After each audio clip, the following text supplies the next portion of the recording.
All right, hello everyone, and peace of Christ to all of you. Please invite your friends, and if you are a Muhammadan, invite your 4 wives and 70, 80 kids. Today, our topic is, as you see the title, answering the fools.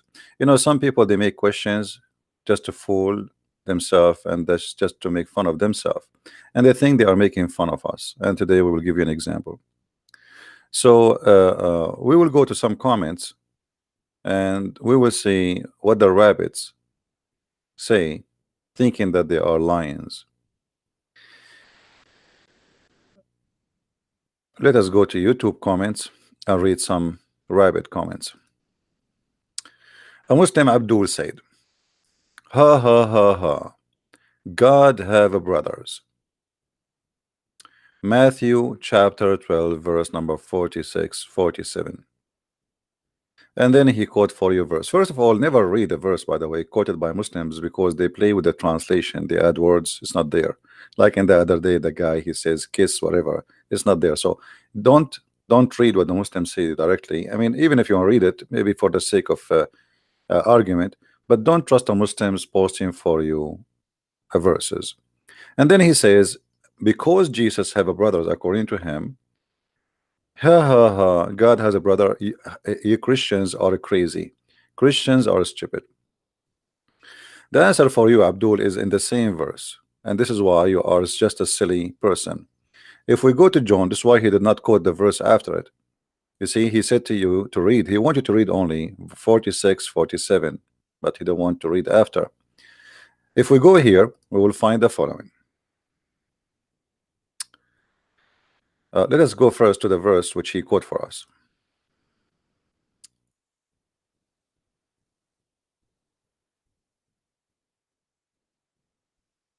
And then we will see why the Muslims he quoted only those verses, because he don't want you to read the verse after it.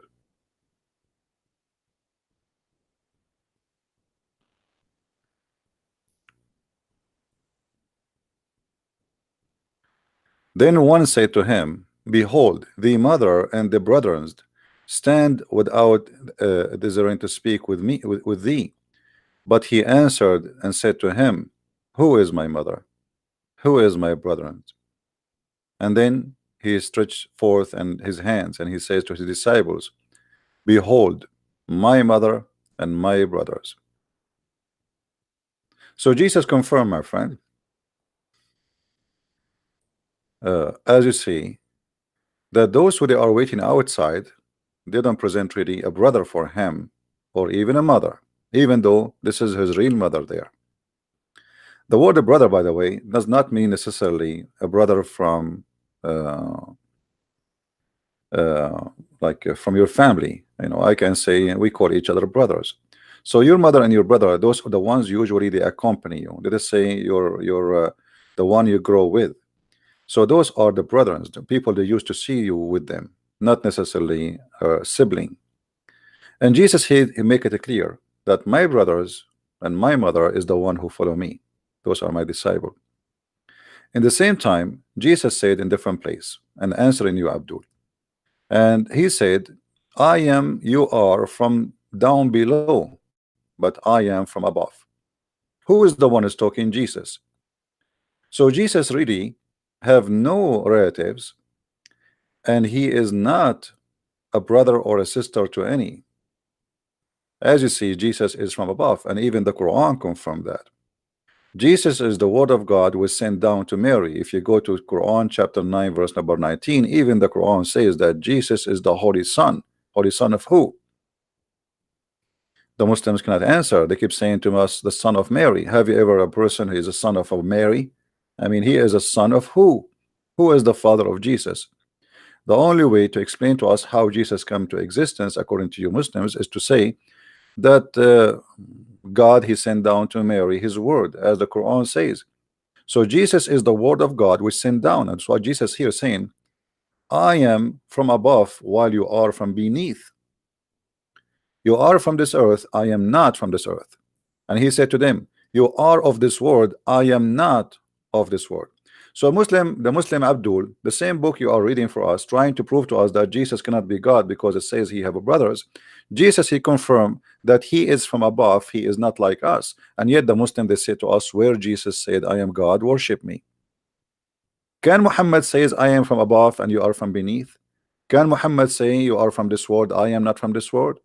What does a statement mean? Except he is saying clearly that I am your God.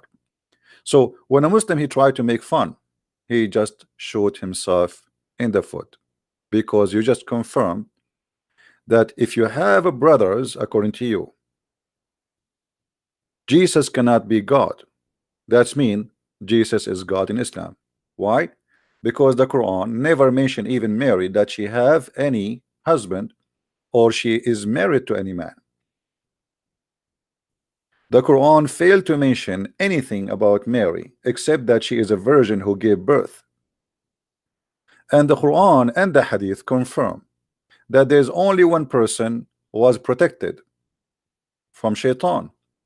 This is your prophet said, when any human being is born, Shaitan touching him in both sides of the body with his two fingers, except Jesus, the son of Mary. So Shaitan, he touched every born human except one. Now, if you ask the Muslims why Jesus is protected, they give you a silly answer, because Mary, she says, protect my my offspring. So if Mary, she have offspring beside Jesus, that means the Quran is wrong, and that means Muhammad is a liar, because here says only one person is the one protected from Shaitan. So if what makes Jesus God, that he is not having brothers or sisters, that means he is God in Islam. The same argument Muslims, they say, if Jesus is God, how God die? God never die, neither in Christianity, neither in you know, the Bible is so clear. What we say that Jesus died, when we say Jesus, the flesh of the man died, but God never died. Even you Muslims, you believe that when a person he die, his spirit still alive, and God is a spirit. Our God is a spirit, not like your God who is not a spirit. The God of Islam, for those who do not know, is not a spirit. But here what we see in front of us, that Jesus is unique in everything. Even Shaitan, he cannot make him sinner. The point here of Shaitan touching you is to make you sinner. The sin, this is sin. This is how Muhammad explained how you became a sinner, which is very naive story. That when you are born, Shaitan right away he touch you, and that means he transforms sin into you. He transformed the nature of sin to you. So by touching you, you became a sinner. So there's only one person is a sin free, that is Jesus. You just confirmed to me that Jesus is God, because there's nobody without sin as a man. Even Muhammad, he says, "Kull ibn Adam khata." Every son of an Adam is a sinner. Every son of an Adam is a sinner. So when a Muslim he making a statement about Jesus, thinking that he is being smart, the fact he just proved to us that Muhammad is a liar, and the Quran is a book of deception, and the Quran miss a big part of the story about Jesus, mention nothing about Jesus, and the Quran claimed that Mary, she never have a man ever. So now if Jesus being having brothers will make him not God, that means Jesus must be God in Islam, because Jesus in Islam not only he have no father, his mother never get married, and not only that, she never have other children save Jesus. As you see, this is why only one person, Shaitan, could not touch him.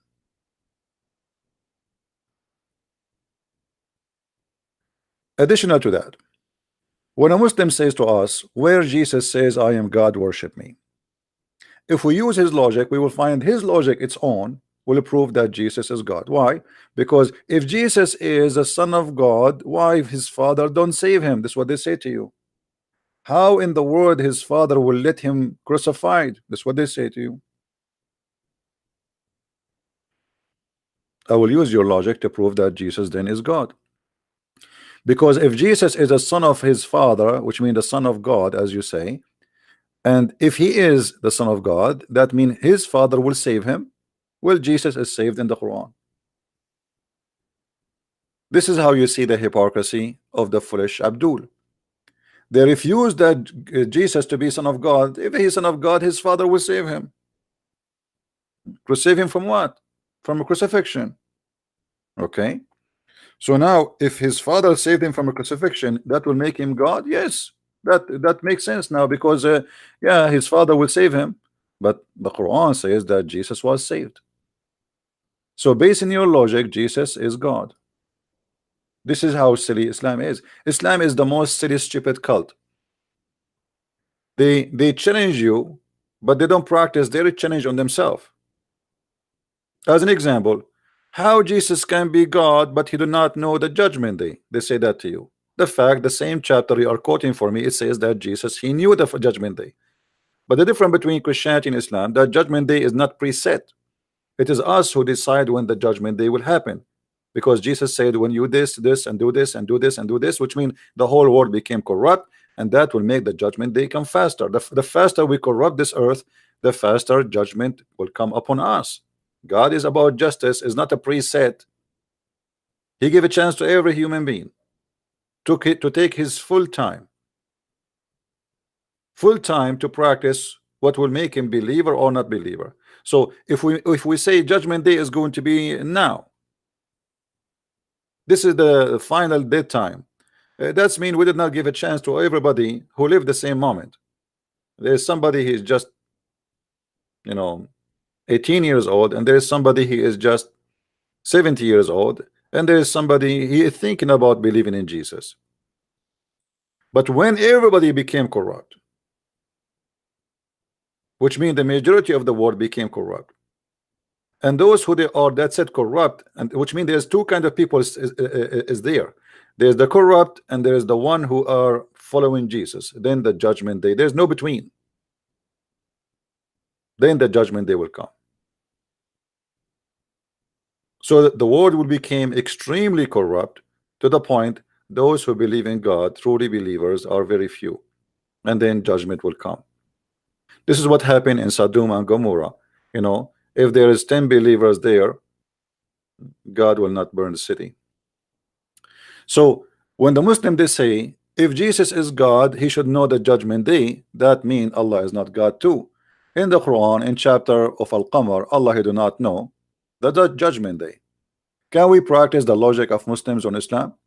Allah in the Quran, in the chapter of the moon God, he says that the judgment day is near and the moon is split. But all of us, we knew there's no moon split, it was just an eclipse, and there's no judgment day come. So it was a false alarm from a false prophet, from a false God.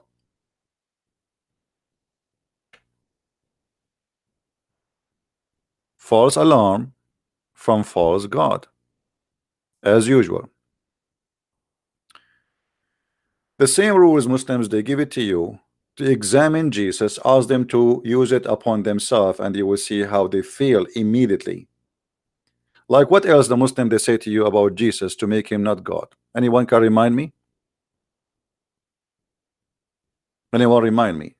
What else the Muslim, they say that will prevent Jesus from being God? What is that? Jesus he eat? They say that, right? Actually, this is the logic in the Quran. In the Quran, this is how silly the founder of Islam is. He said,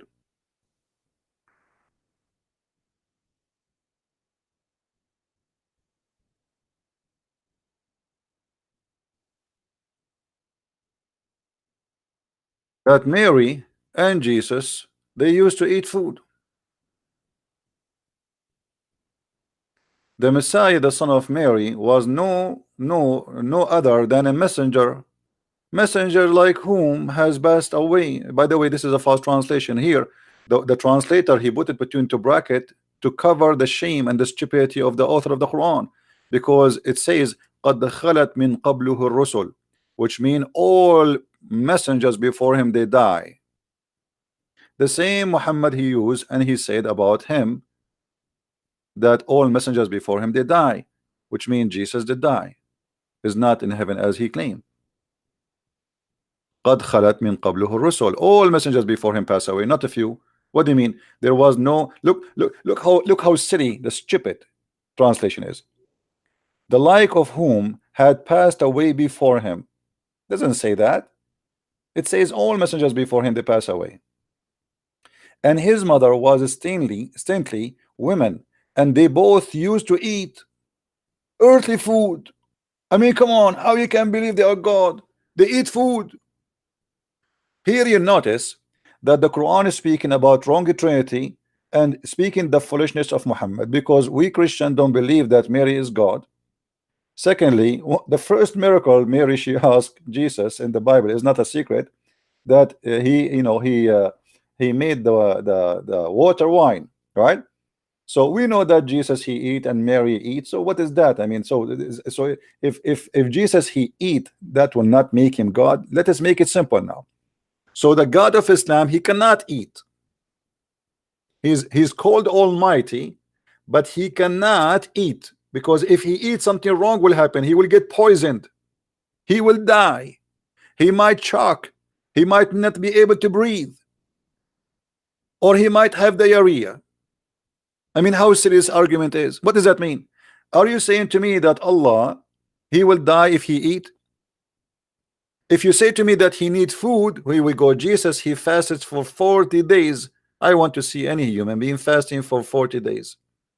40 days without food, without anything. He have a flesh of a human being, yes, but still he was able to fast for 40 days.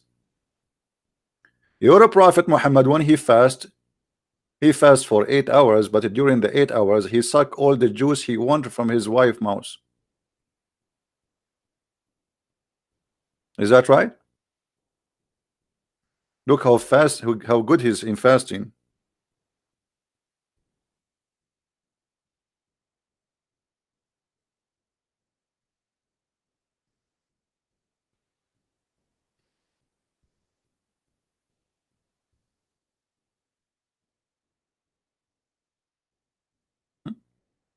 He's really fasting. And his wife, she is proud that he have the best testicles in town. But his wife supported she's a virgin. How she knew?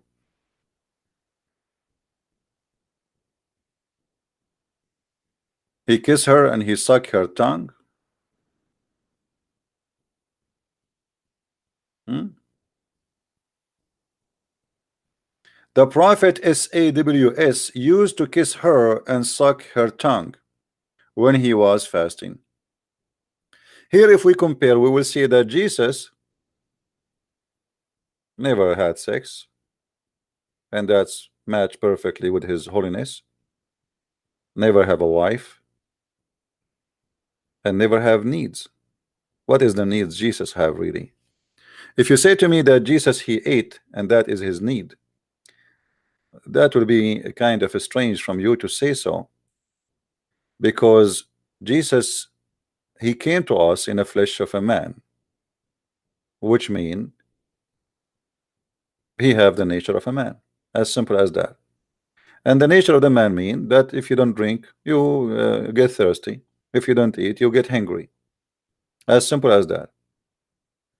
The Spirit of Allah came to Mary in the nature of a man. Does that mean that nature it was fake nature? The Quran says no. The Quran says, and his spirit appeared to her as a full figure man.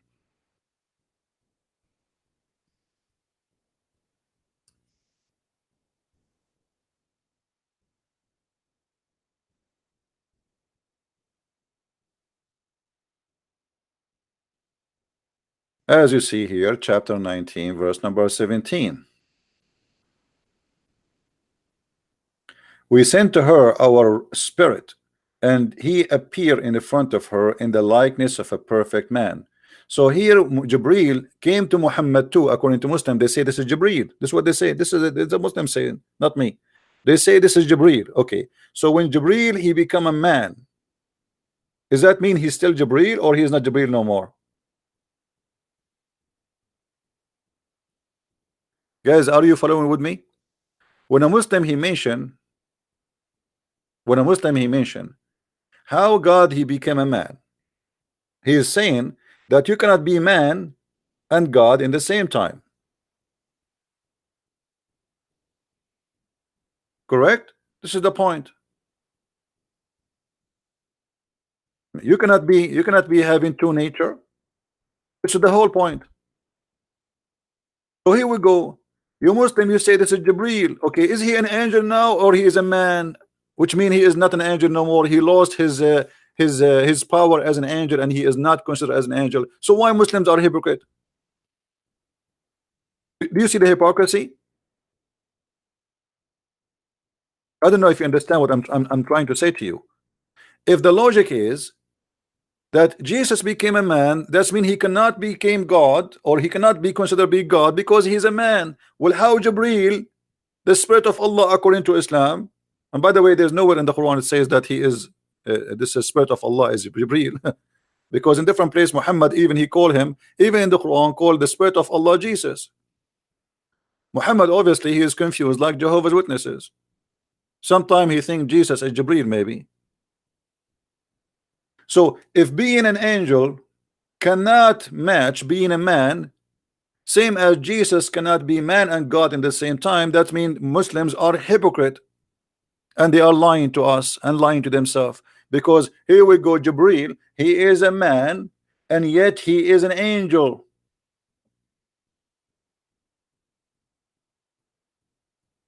So when a Muslim he says to you how God can be a man, what you as a Christian should say to him, learn how to beat the Abduls from their cult. Don't start explaining to them from the Bible. Don't waste your time.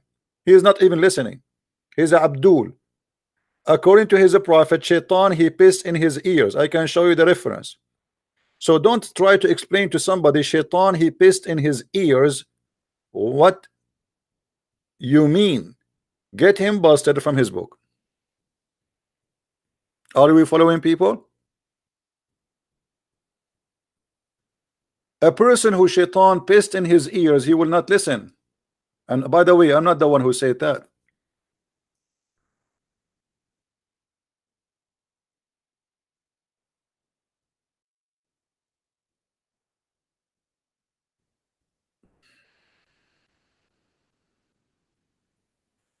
And by the way, I agree with the Prophet. Look like Muhammadan, Shaitan, he pissed in their ears. It's so clear and proven by science. Muhammad, he tried to explain the wax in the ears of the people, so he come with this stupid story. And this is why Muhammad actually, because he is genius, he told them that Allah, he hate those who do yawn, because if you do yawn, Shaitan, he jump inside your mouth and he laugh at you. Muhammad, he have a PhD in the holes, nose. You know, Shaitan, he sleep in your nose, piss in your ears, and jump inside your mouth. And for sure, the Muslims believe in this garbage. Allah, he love those who sneeze. I mean, have you ever heard of a God, he love those who sneeze? Why? So can we say and can we assume that Allah is happy in January and he is sad in July? Because in July, nobody sneeze almost.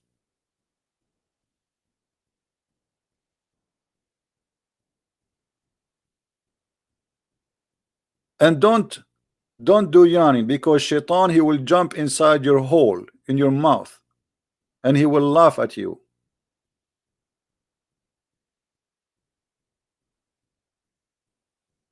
Now going back here,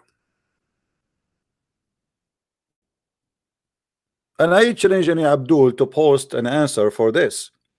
How you say you cannot be with two nature in the same time, yet you accept that the spirit of Allah and you claim this is Jibreel is a man and yet it's an angel. Hypocrite, you have no dignity.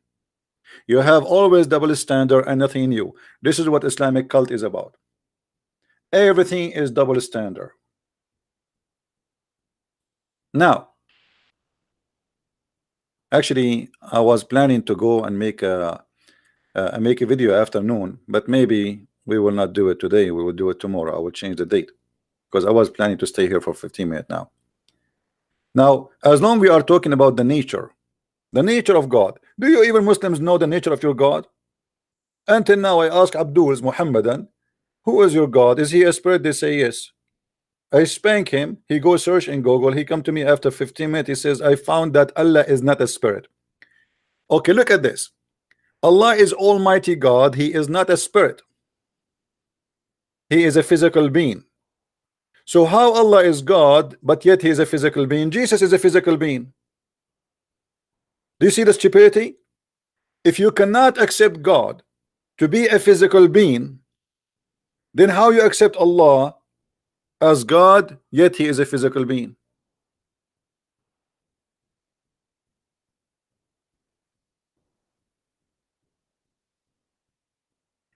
Amazing stupidity. You go on YouTube, search Allah have hand, have fingers, have chin, have mouth, have lips, have ears. Physically. Or what the Muslim says to you, we cannot compare, brother. We cannot compare between them, brother. We cannot compare. What do you mean you cannot compare? Compare? I can't compare, because simply the second you say that Allah he have a hand, he just compare that. By giving that part, that name, he just compare. It is not me who compare, you idiot. If you say that Allah have a hand, by saying that you compare. You are using our terms and conditions for parts. When we say a hand, it means something have fingers and we can grab with it. The dog does not have hands.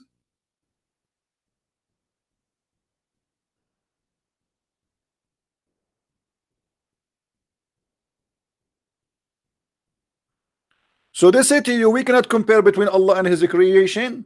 But he did compare himself already by saying, I have a foot. Nice to meet you, Mr. Foot.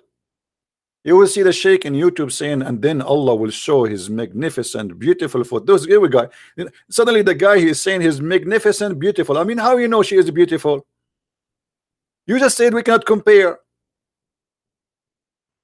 I mean, look the stupidity. The same video he says to you, we cannot compare between Allah and his creation, is the same video he says his magnificent, beautiful foot.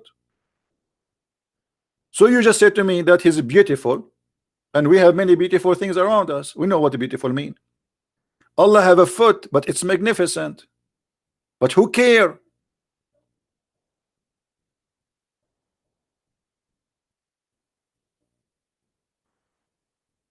Muslims do not know even what they are talking about.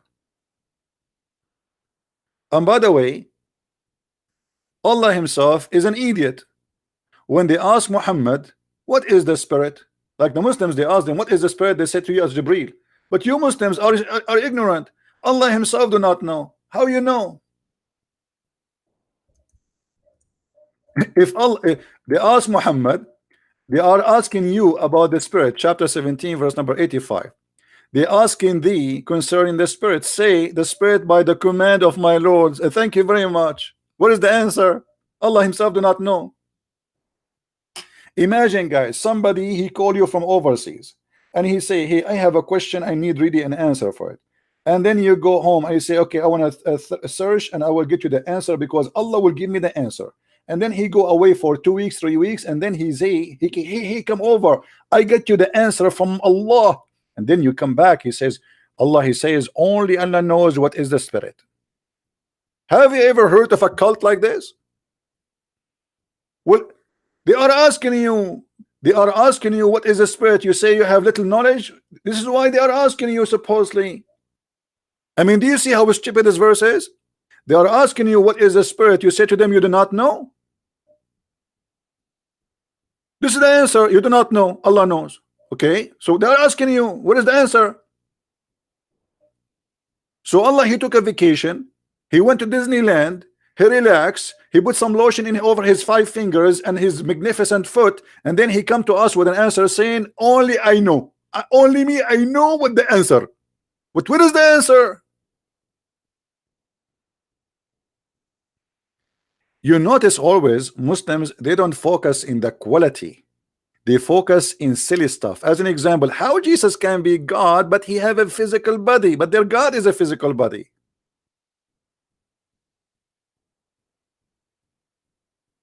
Not only is a physical body, there is 2 Allah.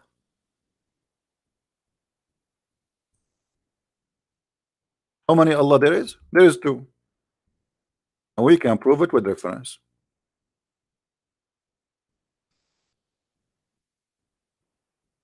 Read it. And don't tell me this is weak. This is Sahih al-Bukhari, and this is your Islamic website, and this is your translation. Nice to meet you. I know you will cry soon, and you will say, I don't accept the brother that. I don't accept the brother. Yeah. It's not up to you to accept or not to accept. We are here to get you busted.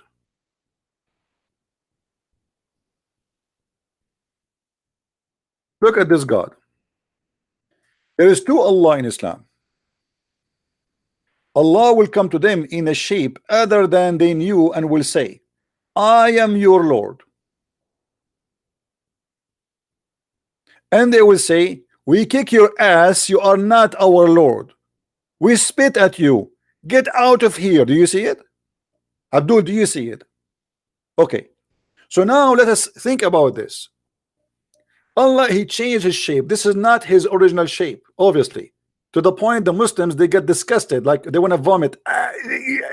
This is, what is the magnificent foot of Allah? Disgusting. This is the, we want to see the magnificent foot of Allah, the magnificent hand of Allah. This is disgusting, very hairy. So the Muslims get disgusted and they spit on Allah and they say to him, you are shaitan. This is why they say to him, we seek refuge with Allah from you, which means you are shaitan. Okay, what happened here? This is Allah number 2. This is Allah number 2. The proof in front of you. Allah, he come to them in a shape other than the one which what? Which they saw first time. Or the one they knew. This is different shape, different Allah, new Allah. So now we have two Allah. We have Allah the new shape, we have Allah the old shape. Allah the new shape will be rejected. Allah the old shape will accept it. This is why here it says after that, and then Allah will come to them. They say to him, when Allah come to us, or our Lord come to us, we will recognize him. Then Allah will come to them in a shape they knew, and they will say, I'm your Lord. And they will say, no doubt, Abdul, no doubt, you are our Lord. So we have two Allah. Allah with the shape number 1, Allah with the shape number 2. Which one of you worship? Obviously you Muslims accept shape number 2 if we go by order here, and 1 if we go by the logic. So Allah shape number 2 is the one you worship. Allah shape number 1 is the one you reject. So based in your prophet teaching, you have two Allah. Because now what happened to Allah number 2? Question to the Muslims. When Allah became the shape of Allah number 2, what Allah did to Allah number 1? Are you guys following with me? Are we following? What happened to Allah number 1? Did Allah shape number 2 killed Allah number 1? Did Allah put him to sleep? What happened to him? There's two Allah. Based on this is Muhammad talking, not me. When you say to me, Allah, he come to them in a shape other than what they knew, what does that mean? Allah, he go inside the new body? Like a demon?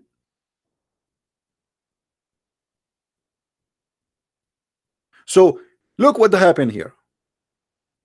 If you rejected Jesus because Jesus come to you in a shape other than the one you know for God, I am not surprised because you do that to Allah too. Are you getting my point? Allah, their God, he is their God. They bow down for him 5 times a day, and many fart come out, and gasoline, and disaster drama. You know, you put your head in the ass of the one before you, and the one behind you put his head in your ass. All of this, and then yet Allah, he come to them just because he changed his shape. The Muslims, they spit at him, and they say to him, you are not our Allah. And then Allah, he go home. I came to them in a shape they don't like me. I have to go back now to the old shape. So Allah now, he go back to the old shape and he come to them. how silly, how stupid the story is. And what the point of this story? Anyone can tell me what is the point? Let me explain to you how stupid the story is. If Muhammad telling us from now what we will say, Muhammad is telling us now what we will say. He told us 1400 years ago.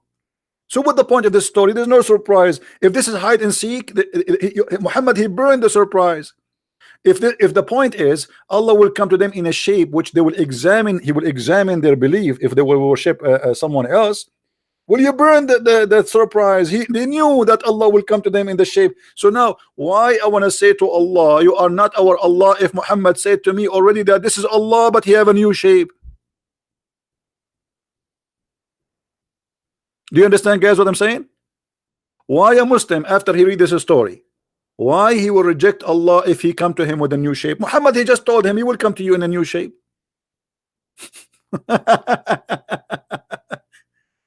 I mean, this is stupid. It is insulting to their God. Muslims, they are saying to Allah, you are shaitan, but this is Allah. Is that a sin, brother? Brother, is that a sin to say to Allah, you are not Allah, and we seek refuge from you by Allah, which means you are shaitan? Is that sin? This is stupid. You just insulted your God, made fun of him, and kicked his ass.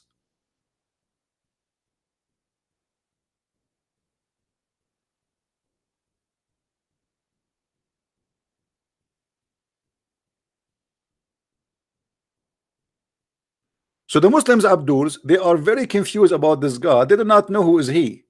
If we ask a Muslim what Allah mean, they do not know. What the meaning of the word Allah, they do not know. You see articles saying to you mean the creator. Big false lie. There's nowhere in Arabic it says Allah mean the creator. First of all, this is not an Arabic word. Second of all, it is not Allah. It is Allah, which means God-lah, moon God.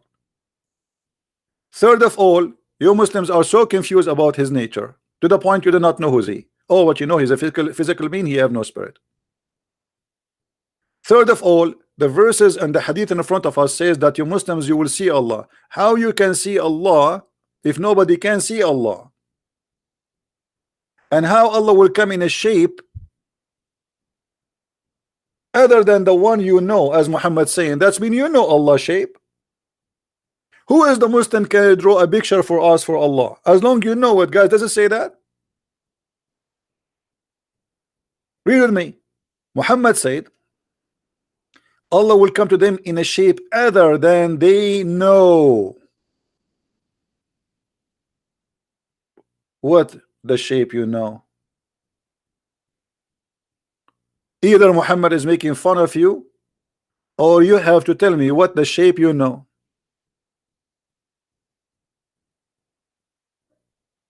Stupidity. In different hadith, Muhammad, he make bigger poo-poo. As usual, nothing new.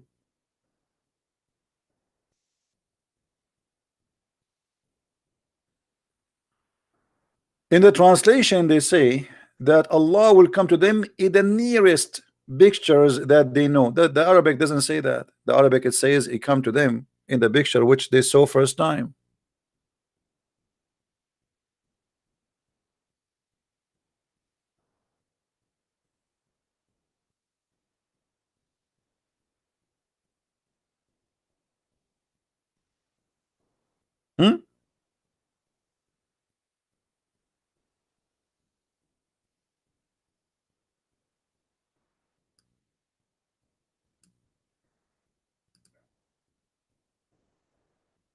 Read carefully with me.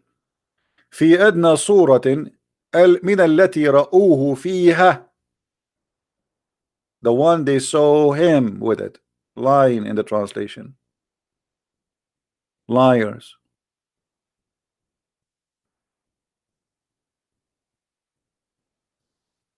This is why I say always you cannot trust a Muslim translation in anything. So look at this. The Muslims, he is trying to question Jesus about his nature, but he cannot question his equality. He's just a question silly stuff. Jesus, he eat food. Jesus is hungry. Jesus sleep. Allah is always asleep. Allah never wake up. Prove it that he is up. I challenge a Muslim to prove to me that Allah is up. There is no way Allah was up ever, and he says that women's sperm coming from their necklace location.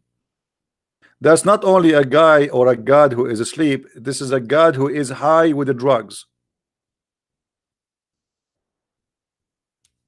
Your God, he think the sun set in murky water. He do not know how the birds are created. He knew. I do not know how. He do not know even how birds fly. I mean, this is God. Let us focus in the quality of Jesus and the quality of Allah. The quality of Allah. What is the quality of Allah? Number one quality is stupid, and we can prove it from the first verse in the Quran. If Allah not stupid, he will not say in the name of Allah. You are Allah. If Allah not stupid, he will not say praise be to Allah. You are Allah. You see the Muslim, they say to you, this is a prayer. No, this is not a prayer. This is Allah talking. He did not say to you there, pray like this. Did he? Did he give you this chapter saying pray like this? No. So the quality of Allah, number one quality is a stupidity, and a stupidity is a wide range of stupidity. Science stupidity, history stupidity, names, even Allah cannot quote a name correctly. Isa, who is Isa? Who is Isa? One verse in the Quran he called Ibrahim Ibrahim, and one verse he called it Abraham. Which one of them? I mean, what, he changed his tongue? Israel. Who is Israel? If you read the whole Quran from the beginning to the end, you will not find anywhere introduction to a guy his name is Israel. Who is Israel? The Quran is full of verses keep saying the children of Israel, children of Israel. Okay, who is this guy Israel? Nobody knows. In order to know, you have to read the Bible. Why? Because the Quran is a shish kebab book. Right away in chapter 2 verse number 40, suddenly we hear a story saying, oh children of Israel. Shouldn't you tell us first who is Israel? Who is Israel? They do not know. What Israel mean? They do not know. Who is Jibreel? He is the angel of God. What Jibreel mean? They do not know. Who is Mikael? He is the angel of God. What Mikael mean? They do not know. What Maryam mean? They do not know. What Isa mean? They do not know. What Al-Masih mean? They do not know. What Moses mean? They do not know. What Harun mean? Aaron? They do not know. What Allah mean? They do not know. So what do you know? What do you know? You have just a religion says to us, oh, worship Allah, which he knows nothing. Names he stole them from other religion and he put them in his book, and now we have a religion is called Islam. Nothing, all of Islam is based on in a theft, to the point that the founder of Islam do not know. Shouldn't Muhammad tell us what Jibreel mean? I mean Jibreel, what Jibreel? And why Jibreel have a name Jibreel? Why he don't have an Arabic name? You see, Allah he wrote in his chair the Shahada in Arabic. So why all his angels are not Arab?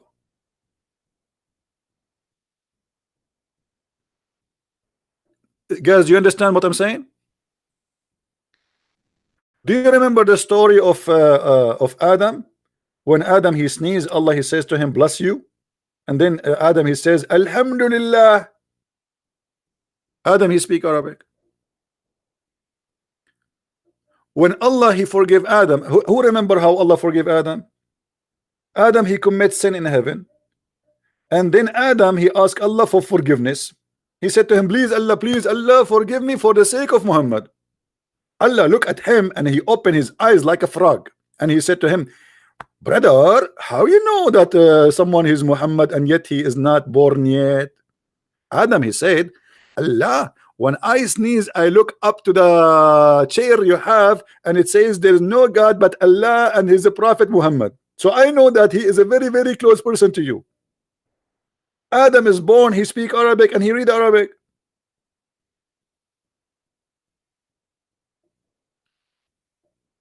So why Allah angels, all of them, they are not Arab and they have no Arabic names? Jibreel, Mikael, Israfil. The names, by the way, all of them prove Allah to be a thief. 99 names of Allah, none of them is El for God. So where is El coming from? Huh? Israel. You see El at the end? The thief Muhammad do not know that those are not one word. This is two words. This is actually a sentence. It's not even a name. The same as Ishmael, the same as Abraham, the same as Musa, the same as, you know, all of them, they are not really a name. It's a presentation, it's a statement.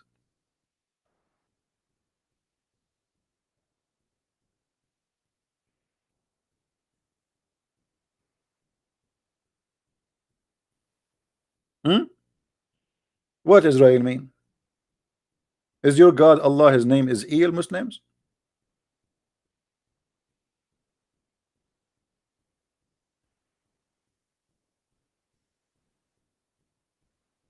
They do not know. What Mikael mean? They do not know. What Azrael mean? Azrael, the angel whose specialty is death.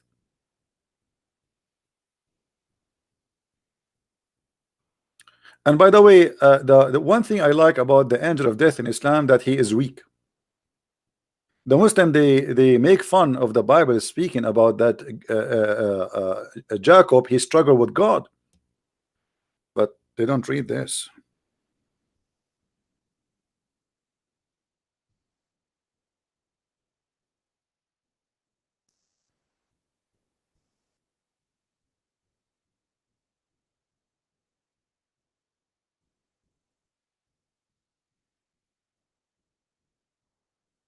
Let us see the hadith.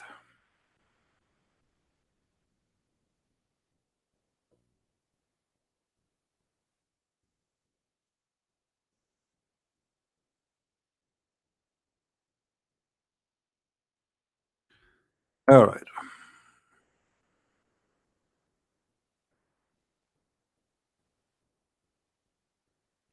Read this hadith with me.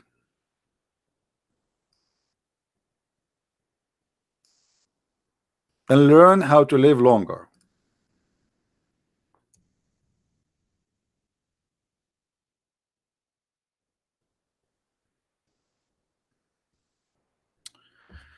Sahih Muslim. Abu Huraira, the father of the cats, reported that the angel of death was sent to Moses. Sent to him to do what? To take his life from him. All right? To inform him that his Lord summons when he come. Moses boxed him. And his eyes was knocked out. The angel of death came back to Allah and he sent to him, hold on, I need to explain the story in better way. Excuse me, you might not understand my English, so I have to switch to Urdu. Brother and sister, the Prophet said that Allah Almighty, he sent his angel Israel to take the soul of a prophet, peace upon him, Musa. And when the angel arrived to Musa, he had a black belt, and he started boxing him like and the poor angel, he have no match. He is no match to Musa, because Musa is very well trained. He went to the Dakudi, he went to the training center. He have a black belt, he have yellow belt, he have all kind of the belt, but he don't have underwear. And the brother and the Jibreel, he was there watching. It was like a match between two maths. And then the angel, after he lost the fight with Musa, he went back to Allah and he said to him, you send me to a slave of Allah who don't want to die. Look what he did to me. And brother, here you see the miracle. Allah, he fixed the eyes of the angel Israel, and he put it back, and he fixed his wings, because he broke his wing too, and now he cannot fly. I mean, isn't it obvious this is a true story? You sent me to a servant who don't want to die. Allah restored his eyes back. in the proper place. So if you ask me when you are going to die, Christian Prince, I will say to you it's going to take long time before I die based on this, because I have a black belt, I have shish kebab belt, I have all. I will go to the store right now, buy all the belts of boxing. Why Muhammad Ali he die? I mean, who is better in boxing from this guy, this fool who converted to Islam? Box the angel of death. Do what Moses did.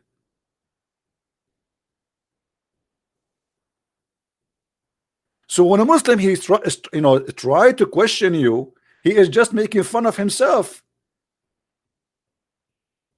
Let me show you another quotation in YouTube from this Abdul. Then he said, after he said Jesus have a brothers, he said, the God of the Bible gave David his master wives. The God of the Bible gave David his master wives.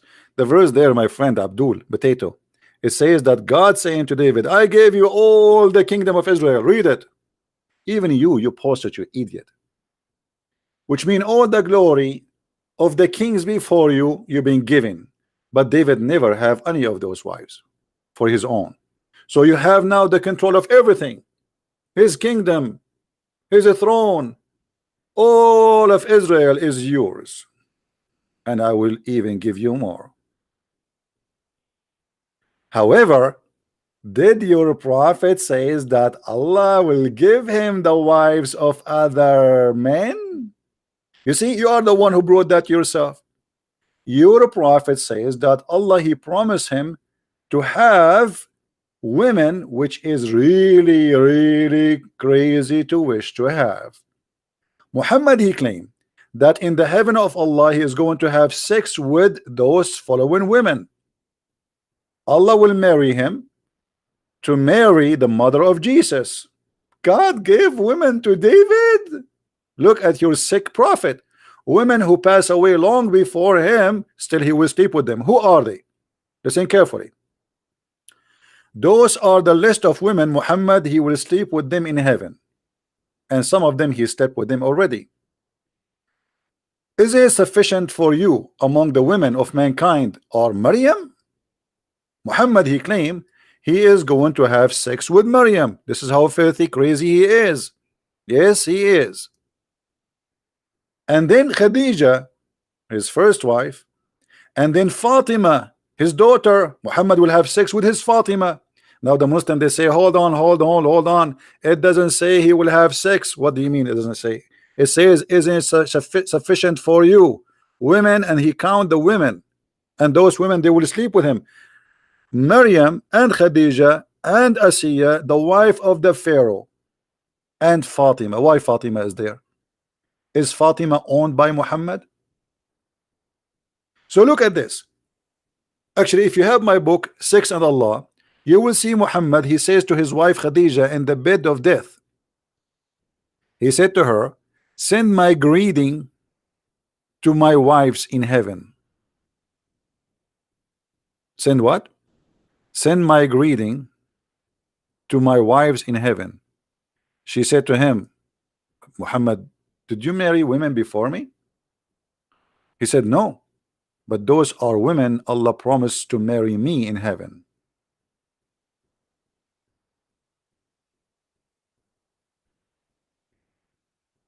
And here we ask the Muslims,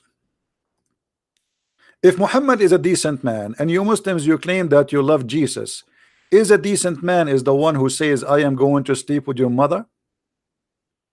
Why Allah want to give Mary to Muhammad? Is she a chicken for him? Is she a sex toy? Is she, God forgive me for saying what I'm saying, I'm just exposing your stupid false prophet. What kind of a sick sex maniac, he even wished women who died long before him to be in his bed? Why Muhammad want to have Fatima? Why Muhammad want to have the wife of the Pharaoh? Even the wife of the Pharaoh? Why? Not only Muhammad, he made verses saying that Allah, he gave me my own son wife, his own son wife. The filth and the madness of Muhammad. Muhammad is like Hitler. He thinks he's so great, and he fabricated stories that God will marry me. Who is the most great woman in history? Huh? Mary? Allah will marry me. Mary, she will be in my bed. Fatima, she will be in my bed. Asiya will be in my bed. The wife of Pharaoh will be in my bed. That is a sign of sickness and illness. Isn't it enough for Muhammad, the women who have already? And look, the Prophet said, sufficient for you, women. Sufficient for you. Who are you?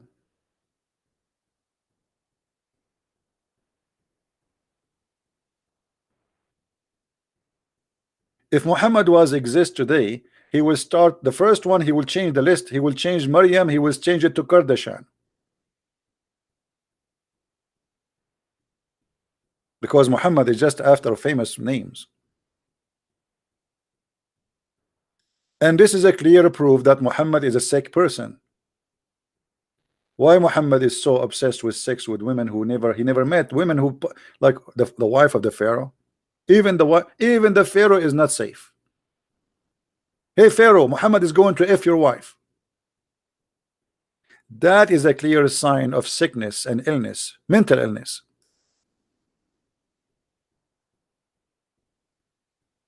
Right?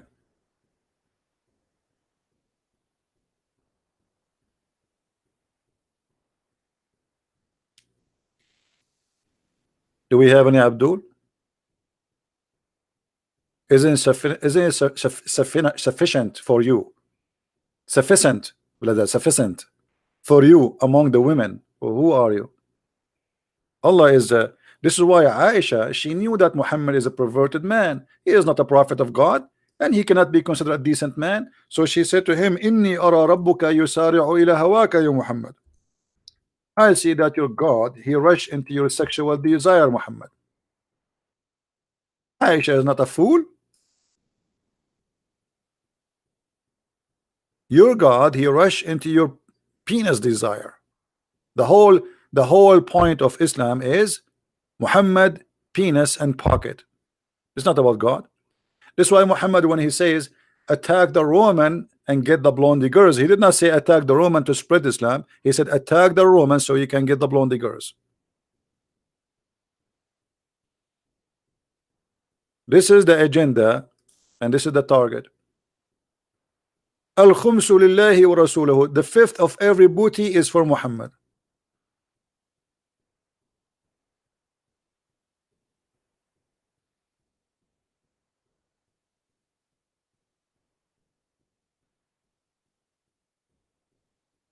Aisha is not a fool.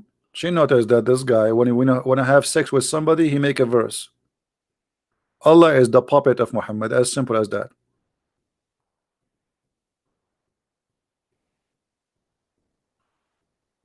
What else?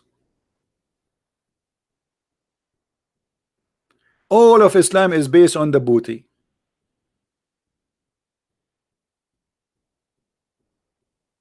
Women, Safiya, who is the one who raped Safiya? Abdul, Safiya.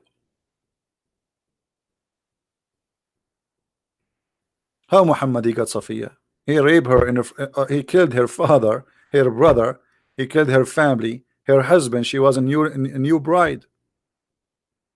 In the same day, he raped her.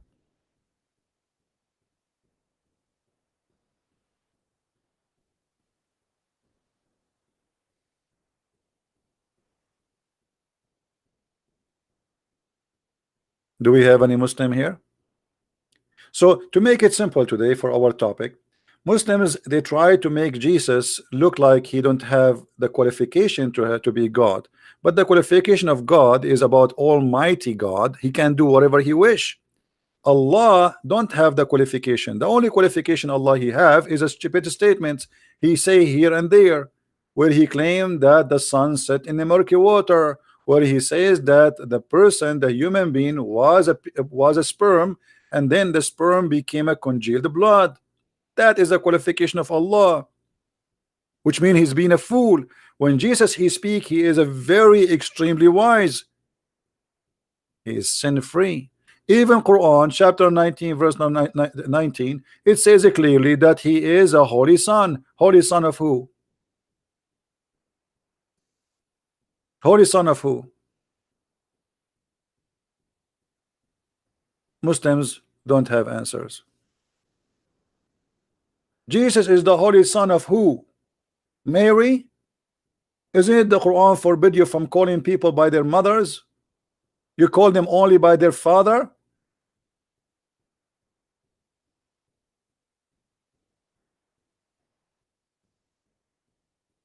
So Jesus, son of who? He is the holy son.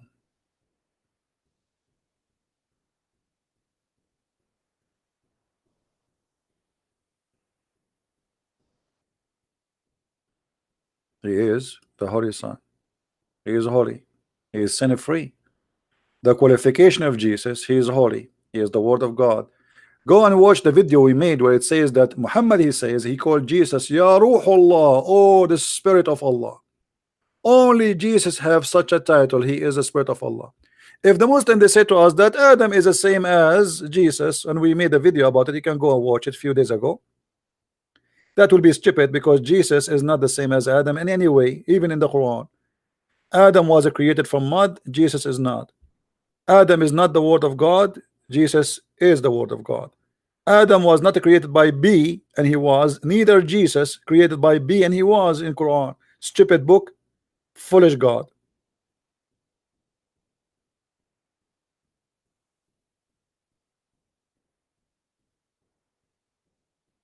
This is why I cannot take the God of Islam seriously. Very silly religion, very silly cult.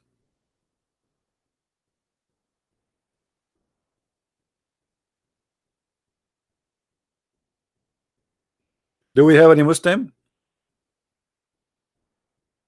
Any Muslim can tell us why even Allah he think as an example that the Samari he was exist in the time of Moses? Anyone can tell us why Allah he think that Mary she is the sister of Aaron? Anyone can tell us why Mary she have the same name of the father of Aaron? Yeah, because he think they are brothers and sisters. Huh? How many of you so did that making fun of the Bible because the Bible says that God he created the sun in the fourth day? How many of you so did that doing that? Idiot, stupid. This is what his prophet said. You see, always Muslims they make fun of us because they are stupid. They say Didat is a scholar. Didat is an idiot like Zacharias. They are just copy paste. They memorize, but they have no knowledge. A million times that he made fun of the Bible, how God created the sun in the fourth day. How that happened? So human and the creature they were alive without. No, the Bible says the first thing God he said be light, and there was. There we have light. Liar. Which means this is not the only source. And God is in the process of a creation.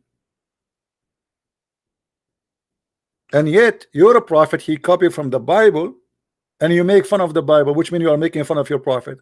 So now every video that he made fun of the Bible says that God created the sun in the fourth day as he claimed.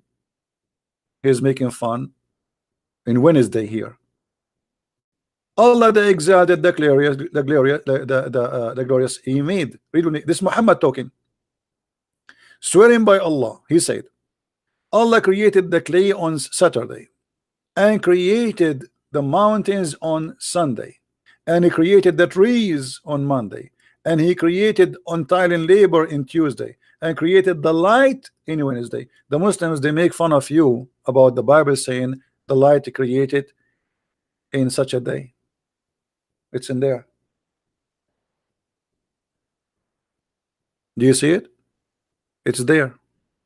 They make fun of themselves. That's why I know always Muslims, you see, the Muslims are copy paste people. A Muslim he make a question, the other Muslim he copy it. But Always a Muslim he present for me like a camel who make fun of what is in your back, but he cannot see what is in his back. Oh, your back is funny. You know, the same as Jesus said, before you make fun of your brother, or speak about a little tiny piece of wood in his eye, what about you see the big tree in your eye? And by the way, this hadith here exposing Muhammad too. Anyone knows why? Anyone knows why? How this hadith exposing Muhammad to be a false prophet again? And this is Sahih, by the way. They cannot say it's weak. This is Sahih Muslim.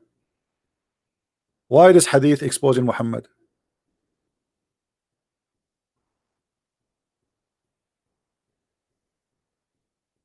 Who knows? Who noticed here something wrong in this story here, showing us the foolishness of Muhammad? No, forget about the creation. I mean, but look how many days. How many days of creation? The Quran says Allah created the earth and the heaven in 6 days. Let us count together. Saturday, Sunday, Monday, Tuesday, Wednesday, Thursday, and Friday. What is the total?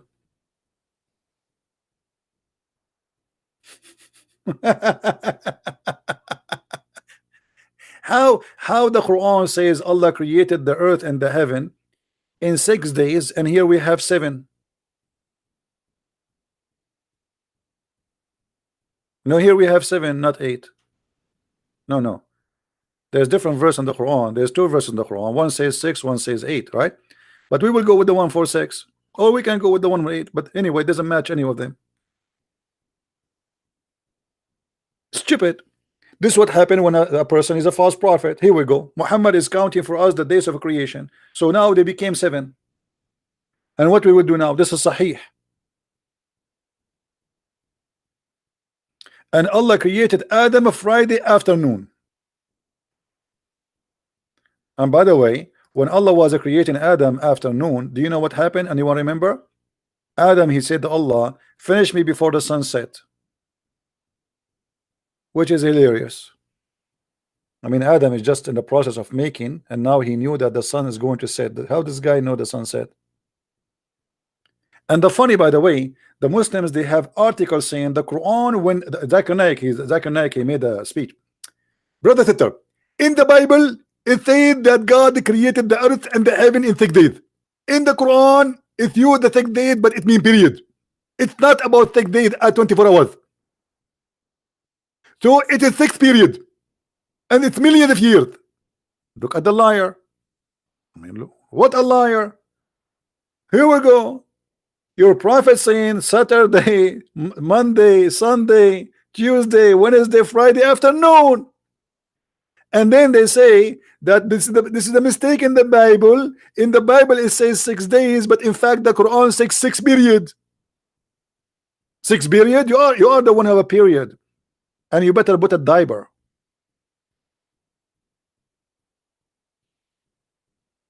And even here it says, i.e. afternoon and night. Afternoon. And they say this is 6 days in Islam, brother, is equal to millions of years, brother. You see, you see how they compromise their cult? For they are cult followers. They change the meaning of their cult just to make it match with the claim of science.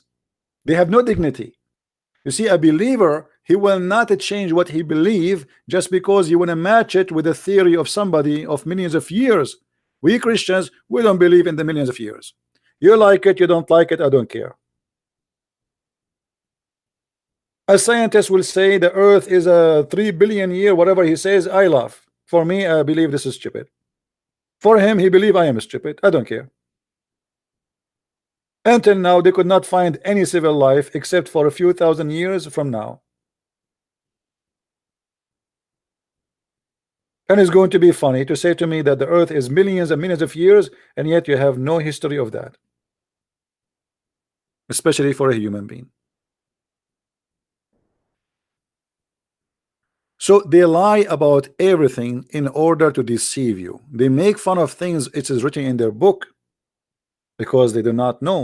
Obviously, Zacharias do not know what's written in his book. They do not know. Either he's lying or he is just ignorant. Choose one.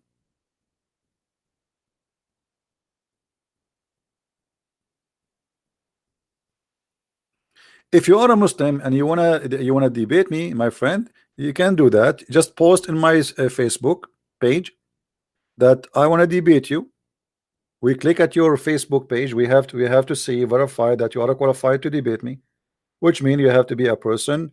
Either you are a person who is very well known between the Muslims, that you are doing da'wah to bring people to Islam, or you are a sheikh with long beard. Short beard is okay. We accept all sizes. I know that in Islam size does matter, but we accept. But we don't want to waste our time with speaking to kids, because to be honest with you, debating a kid is like being foolish. Kids, I mean, what? They do not even know what they are worshiping. So we will debate about what? Right? So any Muslim, he wanna debate me, feel free. You can go and post in my page in Minds. Post your page in Skype.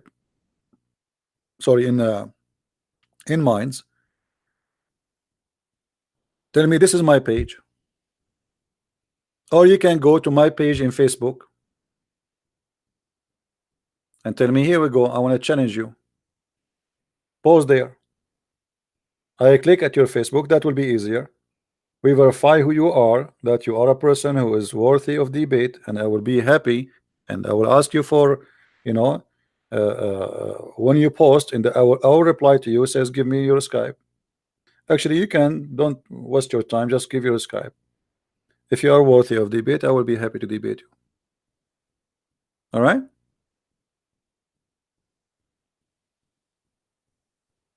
And this is an open invitation for anyone who claim knowledge in the cult of Islam. All right?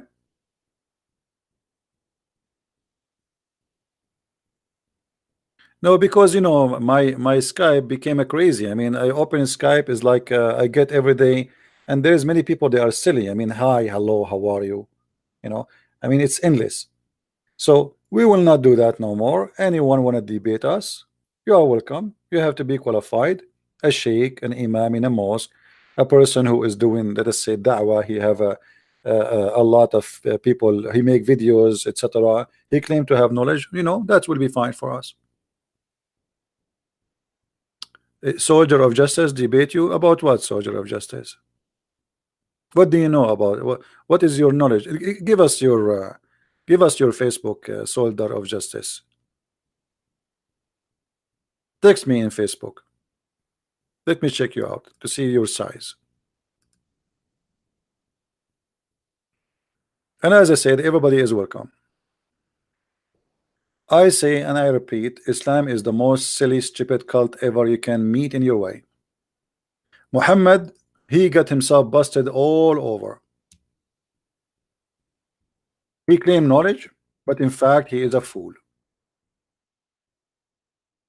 Muhammad is a doctor. Muhammad, he knows astronomy. Muhammad, he knew biology. Muhammad, he knew geography. Muhammad, he knew history.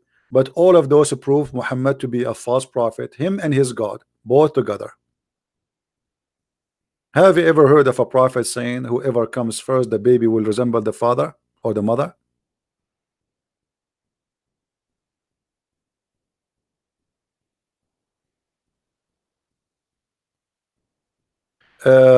Slick Star, let me tell you how stupid what you are saying.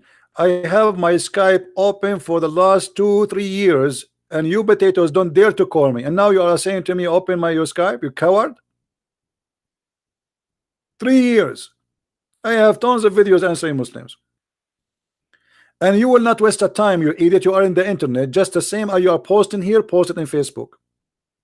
Let us see who you are, so we can laugh. Because you see, when you post in Facebook, we will make you famous. We will make you famous. You can't get away with it. After you get busted, everybody will laugh at you. And I love to make you famous. And this is what you are scared from.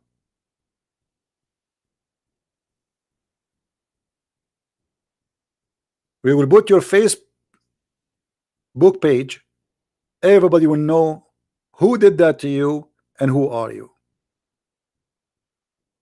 I am here to make the fool famous. Do you dare?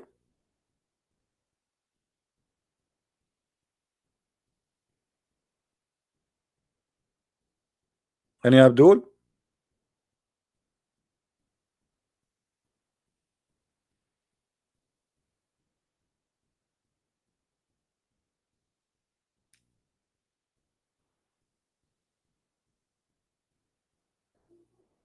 Well, I don't care if you are a Muslim or not. Obviously, you are a donkey looking for attention.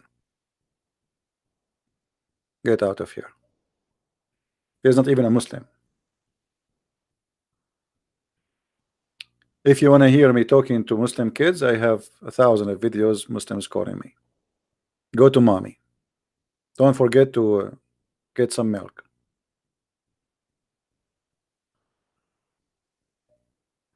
Any Muslim?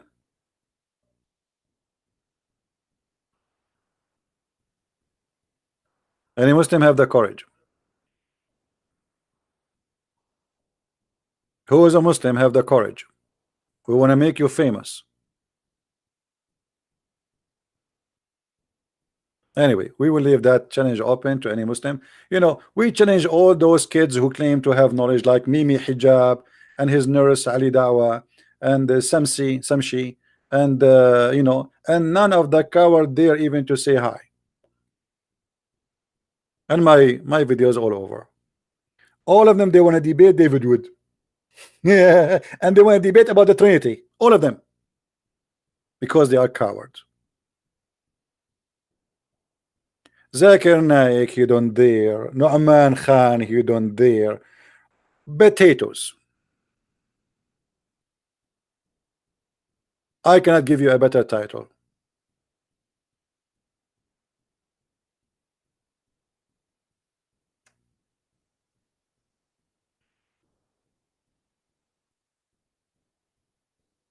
And by the way, I mean, this is proven to be that they are cowards, because they received the challenge, even they spoke about me, but yet they cannot debate me. And I will call you. Don't call me. Give me your Skype. I will call you. What I can do more? Give me your Skype. What about those Abdul? They say, okay, I have my Skype open. I challenge Christian Prince to call me. They will not do that.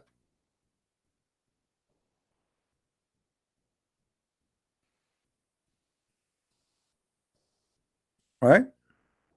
Anyway, we will not keep you long here. Please don't forget to download the video. And if you have orgasm in the coming future, soon future, don't forget, if your wife is better look than you, you better, my friend, to let her come before you, because the Prophet, Dr. Muhammad, he is the best to know what will happen next. You better not to have orgasm first, otherwise your son will look like you. And that means if you are ugly, your son will look ugly. If you want to have a beautiful daughter, she look like your wife, if she is beautiful, then let your wife have orgasm first, and Dr. Muhammad, who is specialized in orgasm, give us an advice. I mean, this is alone is a proof to me that Muhammad is a prophet of God. Do I need to read more books? And by the way, is that Sahih or this is weak? Sahih. So what we will do now? It is Sahih.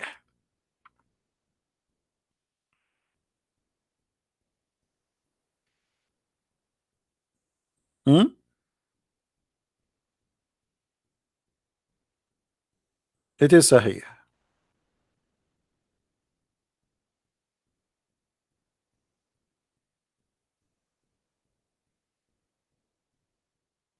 Anyone?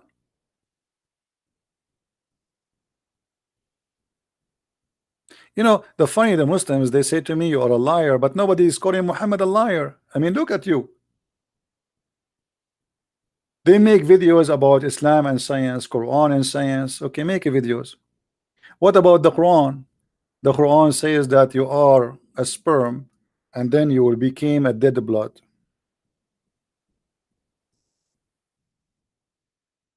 Is that true? Brother, is that true?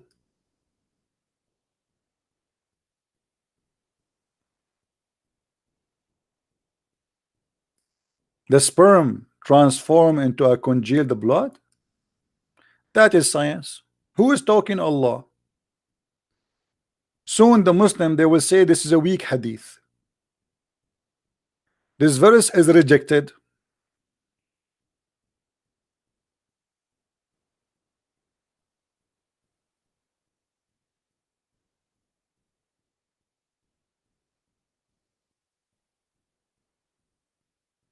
Any Muslim? According to science, the first thing you are a sperm, and then the second thing you became a congealed blood, and then you became a lump, and then you became a lump, and then you became a bones, and then he closed you, he closed the bones. Is that science? The Muslims, they have tons of articles trying to fool you about science in the Quran.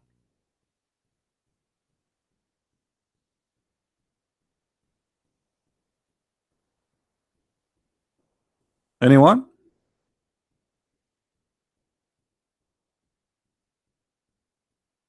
This is science?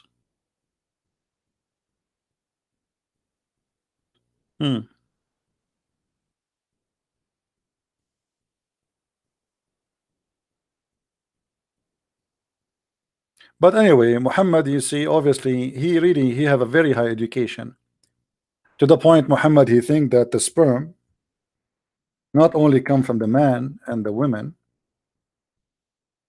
the man from the backbone, which is very funny, and the women from her breast, but yet Muhammad, he believed that the sperm live for 50 days.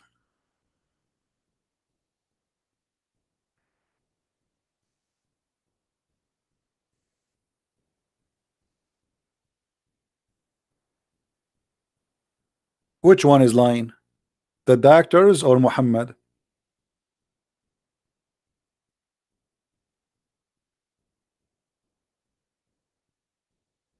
Muslims? Which one is lying?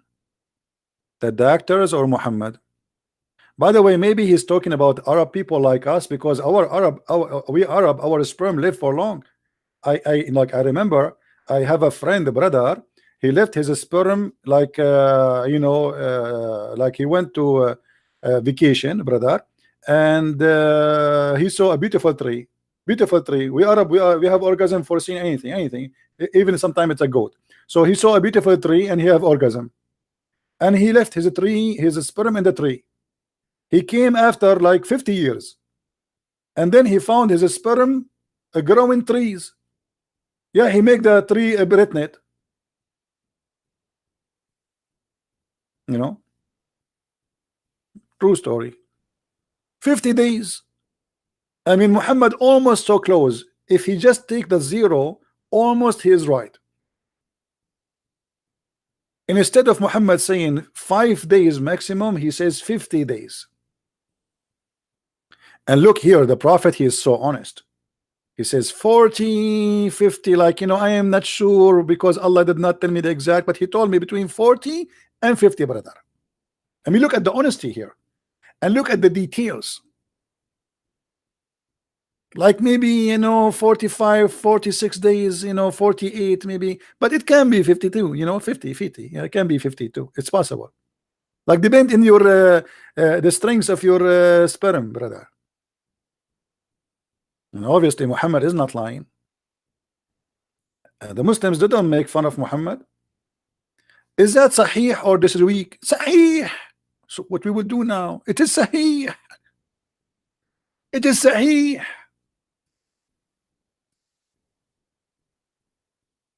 And the funny, according to Muhammad, the last stage in the creation of the baby is male or female. The last thing at the end, like Allah now, the angel, he asked Allah, make a nose here or make a hole. The last thing, make a vagina or make a penis. But according to science, this is the first. This is decided even when it is a sperm. This is not the last stage. According to Muhammad, this is the last thing. Allah, what do you want me Allah to do now? Make it a male or a female? And by the way, why the angel is the one is asking Allah male or female? He is the one who's creating the baby, or Allah? So look like Allah, he sent the angel inside the vagina of the women, and he's working inside. Like, okay, now we cook him. Now we cook the sperm, brother, and we make it.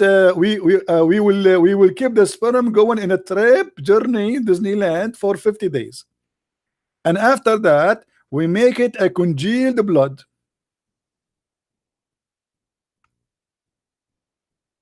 Muslims don't make fun of their prophet.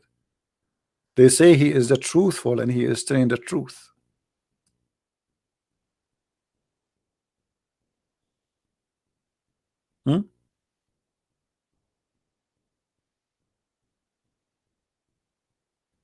Any Abdul?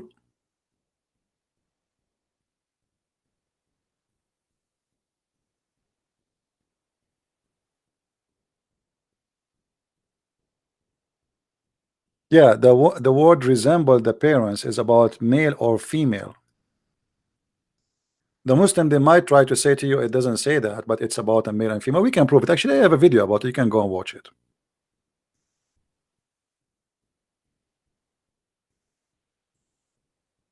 It is about a male and female. Actually, we can find the reference right now. But remember, always in the Islamic translation, they try to fool you. Here, for those who speak Arabic, they can read with me. It says, فإذا اجتمع مني الرجل مني المرأة أذكر فعلى مني الرجل مني المرأة أذكر بإذن الله وإذا على مني المرأة مني الرجل أنثى بإذن الله. Translation: if the man have orgasm first, the baby will be male. If the women have orgasm first, the baby will be a female. I will take this. Let me open Google Translation. Give me a second.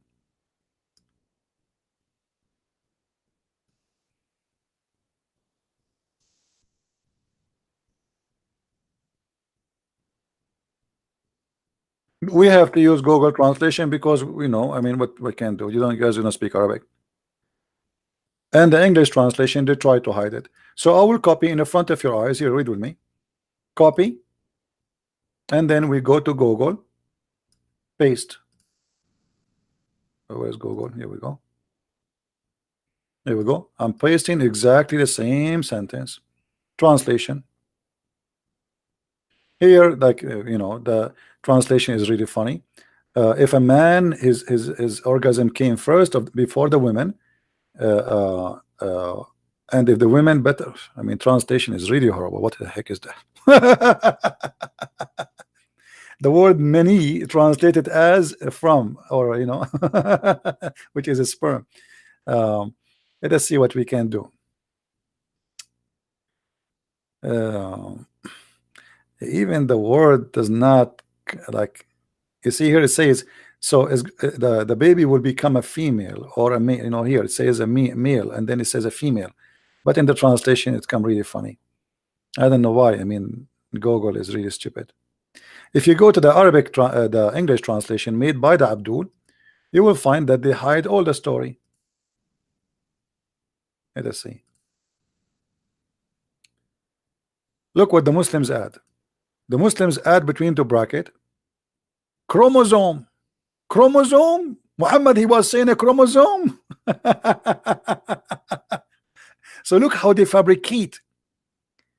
They ask him what make the baby male or female. He said the women water, not substance, water.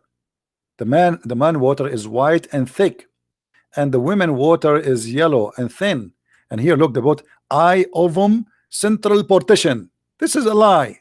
This is about the women liquid in her vagina when she have orgasm, and we can show from the other hadith. And when they have sexual intercourse, if here the translation, the male substance doesn't say that. If the water of the man come before the water of the women, the child will be a male. Here look what they say. They make it a chromosome and genes. Do you see it? You see the liars?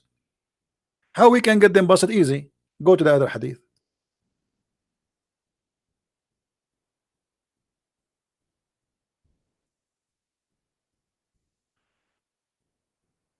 Just to show you how we can get them busted. Other hadith translated by them.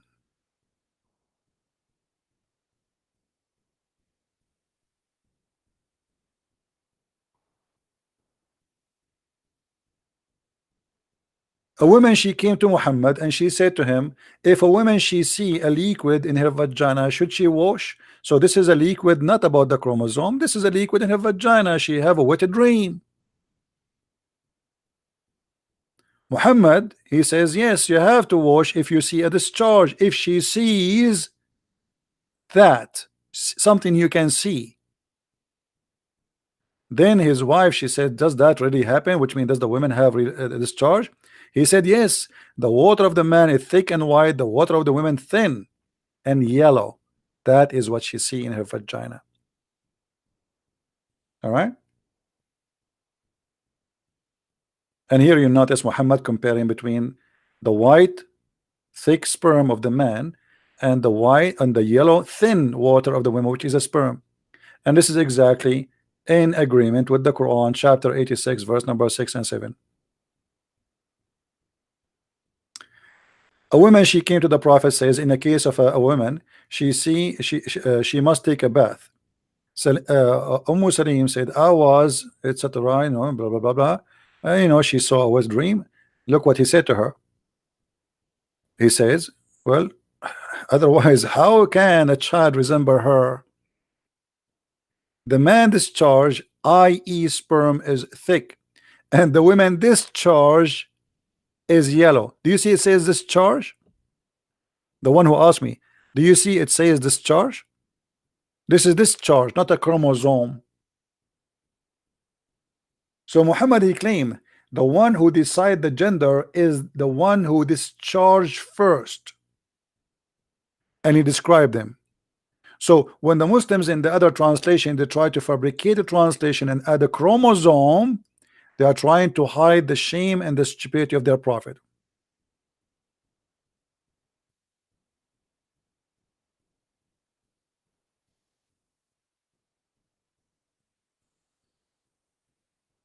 Someone saying to me, أنا جاهز لأترك الإسلام أمام الجميع إذا تمت الإجابة على أسئلتي. Someone saying, I am willing to leave Islam if you answer my questions. And my friend, I don't want you to leave Islam. If you leave Islam, I will laugh at who?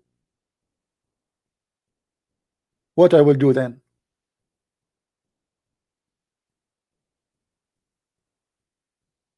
And look how stupid you are. If you are really a Muslim, you should know that according to Islam, Allah is the one who decides if you will leave Islam or not. You Muslim believe in destiny. So why you are saying to me, if you answer me, I will leave? This is against your belief. Don't you believe in Allah destiny? That Allah, He made you do what He wants you to do? So it's not me answering the questions. Silly. Either you are a Muslim, you believe in Muhammad saying what he's saying, or you don't make a stupid challenge. Is it your God? He says that Allah, even when you are a sperm, He says you will be believer or not believer. A sperm, you are not even sperm yet. Absolutely, I'm not nice. I'm an Arab.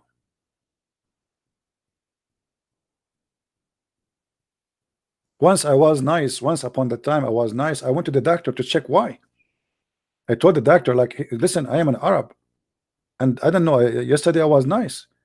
The doctor, he says, like, that's strange. And what do you feel? I said, I feel like so nice. He said, this is really even more dangerous.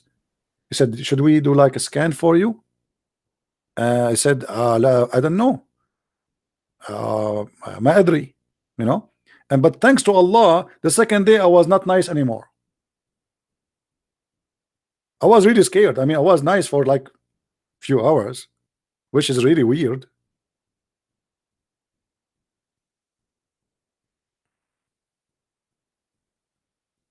Anyone? According to Islam, Allah, He made you bad or good before He created you. Actually, the hadith we were reading a second ago, it was saying that. Read with me.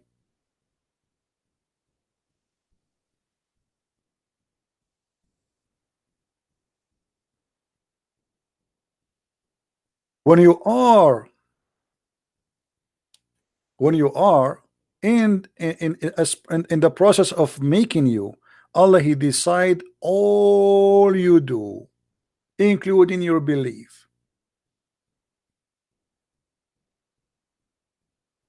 Do you see it?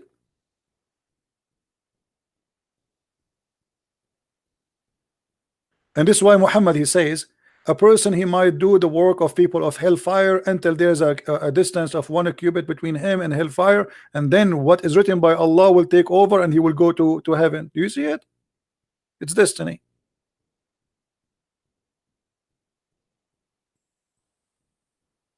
It is destiny.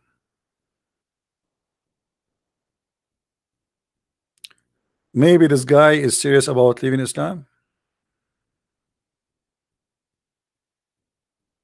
Okay, I will call him. Post for me right now in Facebook. I will check your page, post your Skype, we verify you, and we will make you famous. Is that fair, guys? I accept anyone who is a person who can be real. Just post in my Facebook, Christian Prince. I challenge you, and post your Facebook, post your Skype, sorry, and I will call you. You don't call me, I will call you. I want to make you famous. Do you have the courage?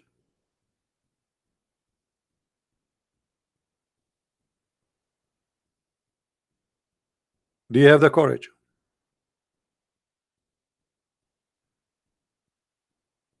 You see, look, your name proving that you are very weak, and your name proving that you are, you know, I mean, a stupid kid. If you are not a kid, you will not call yourself, my name is Anti-Christian Prince.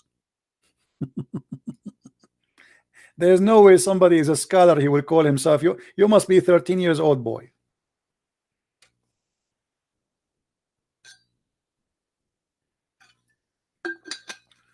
I mean, look how foolish you are. And you want me to even to talk to you? Anti-Christian Prince. Okay. I want you to change your name in the ID, and I want you to have a shirt. You walk with it in the street when you go to the mall. It says, and I am Anti-Christian Prince. I challenge you. And I challenge you to take a picture of it and post it in Facebook. Prove it.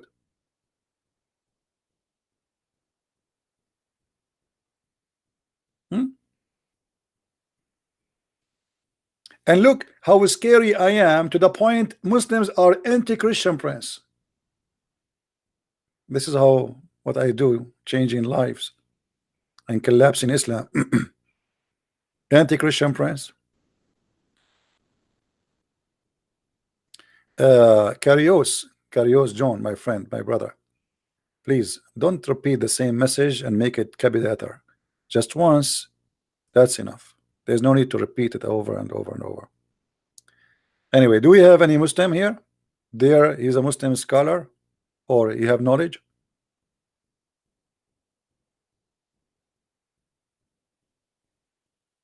Well, anyway, any Muslim scholar will waste his time with me. I am the one who make Muslims leave Islam. Don't waste your time with me, no problem. And look at you, all of you Muslims, you keep calling me names, but nobody can answer how your prophet, he says such a stupid thing, that if the women have orgasm first, the baby will be a boy. And instead of answering, you are calling me names. That is the best you can do? Okay.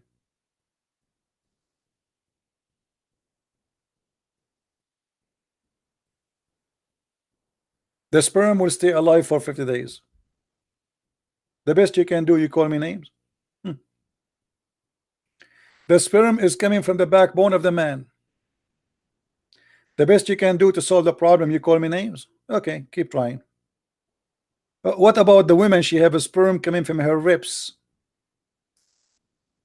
I will never get married. It was not the plan. I mean, you go to the bedroom with your wife, and your wife, she start taking off her clothes, and then what? And instead of having 2 beautiful breasts, you find 2 huge testicles. Call me names, call me names. No answer. Still, you cannot answer me. Here we go. This is your Quran, and this is your interpretation, and this is your prophet, and I have nothing to do with it. Women, they have a breast testicles.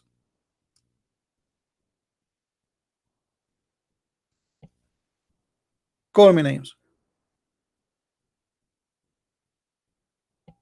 Call me names. Here we go.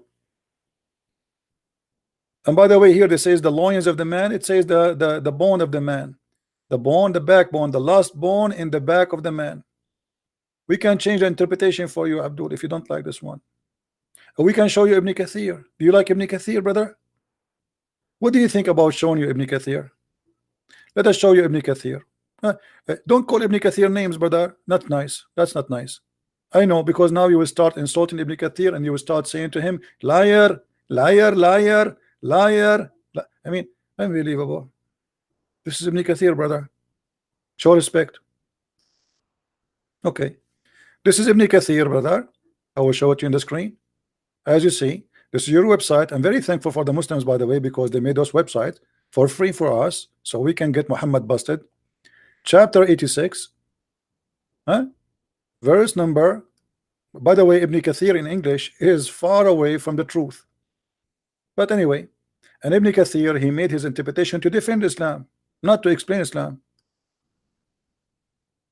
Look what he said. Brother, I hope you will not say, I challenge you, Ibn Kathir, to debate me. Coward, Ibn Kathir. I challenge you, you are wrong. Okay, read. Let the man see what he is created from. He created from water gushing forth, meaning the sexual fluid comes from the breast, bursting forth from the man and the women, bursting forth. And then he says, proceeding from the backbone and the ribs. Oops, oops, oops, oops, oops, oops, oops, oops, oops, oops, oops, oops, oops. The backbone of the man and the ribs of the women. Hey, brother, this must be true.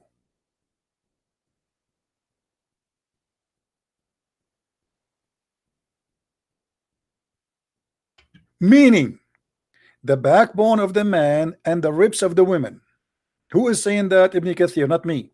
Which is referring to her chest. MashaAllah, MashaAllah. So there is a gushing fluid of the women, sexual fluid. She have orgasm. It comes from her ribs. Any Muslim there?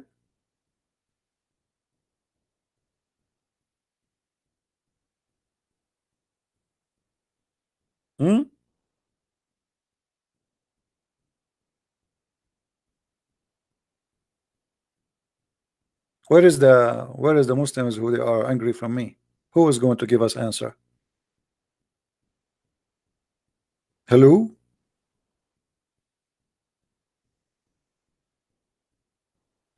Ibn Kathir explain more for the smart Muslims who like to learn.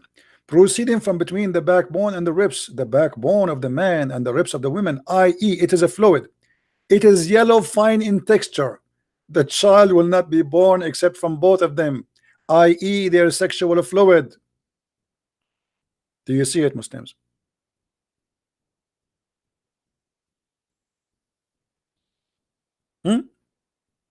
So why you're upset from me? What we would do now? Your God, he is saying, claiming that women have a sperm coming from their ribs and men have a sperm coming from the backbone. By the way, my backbone hurting me. I think if I get married, I will not be able to make babies no more, because I feel like there's some pain in my backbone. I called the insurance company. I said, can you put insurance over my backbone? You look like your prophet never heard of testicles. Maybe he don't have any.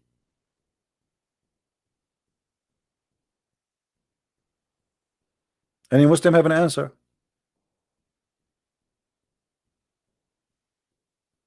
Any Muslim have an answer?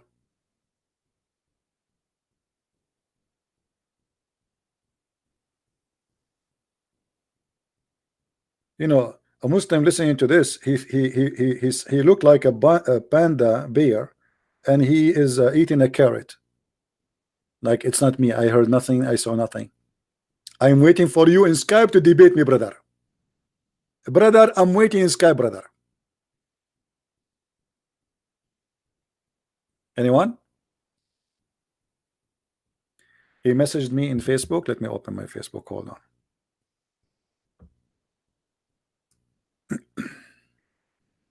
I hope so.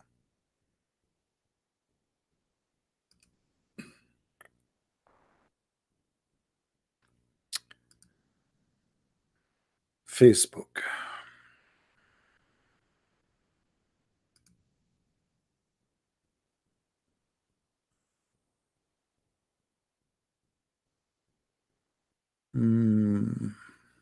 No, he did not. He's a liar. I see all notification here.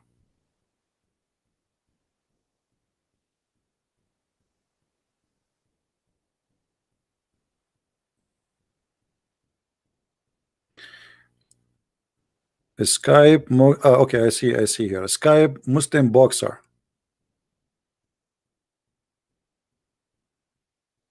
Muslim boxer. He have pictures of a naked man. Abdul, this is an account you made 13 hours ago. You liar. You made it just to post it for me. I mean, look what I'm doing for the Muslims. You just made this account. Stupid idiot. Potato.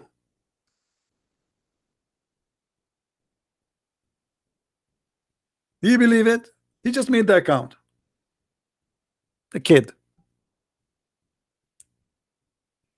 But anyway, you know what? I'm going to call you just for fun. What do you think, guys? Shall I call him just for fun?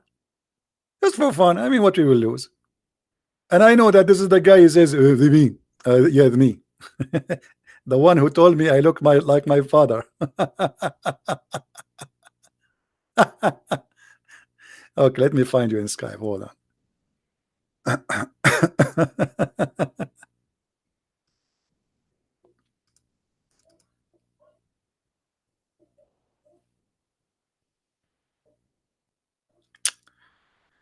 I mean, what you can do.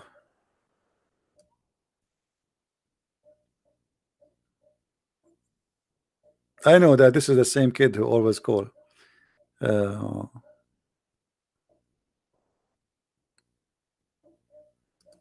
Audio.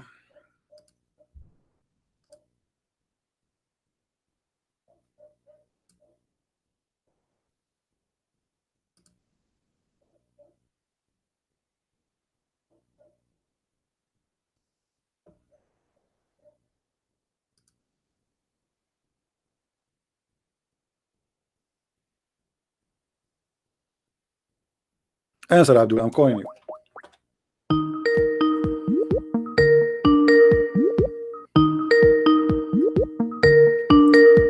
He will say to me, hello, hello. Answer, Abdul.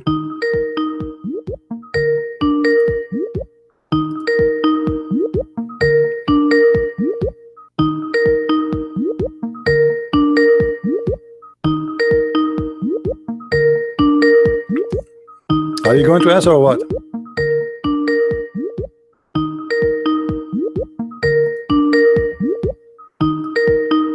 Hey, potato. He called himself CB Buster. He told you he's a potato. You don't even dare to answer. Just get lost.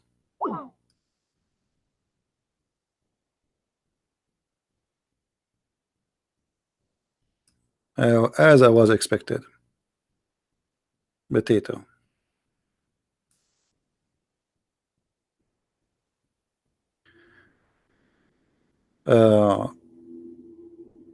Yeah, he's a boxer. Yeah. All of them, they are boxers, by the way.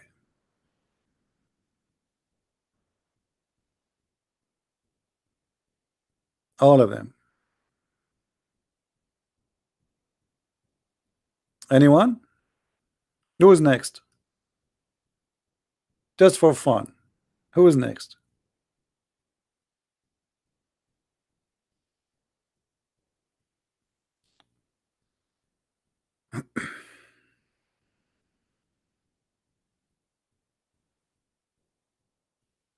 All right. Look like we have nothing but kids.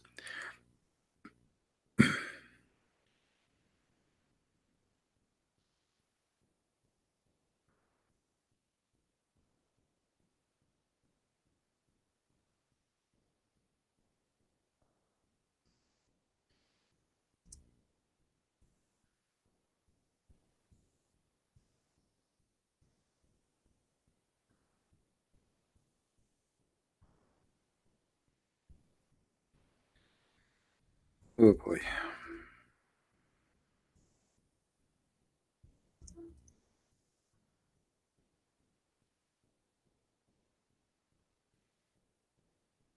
Anyone? No. Anyway, I think we are done for today. Did we have a good time, guys? Did we have a good time?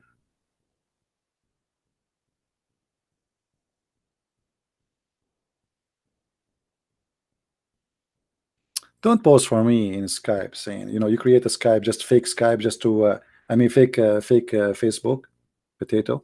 This is why we are saying, you see, here we can limit a bunch of kids who just, they call us, they play songs. A Muslim, he says, I know your IP, and stupid things. Nobody knows my IP, you know. You will know the proxy IP. And the maximum they can do, they can flood that IP, which is not my IP, and that will make the proxy disconnect me. But even that now will not work anymore. I did change the company for the proxy, which I used to do. I contacted them. They said they are flooding the etc. the IP which we give you, and which is not really a real IP, but at the end of the day is going to be going to the gateway which they have, and that will make me disconnected as a protection. So try your best.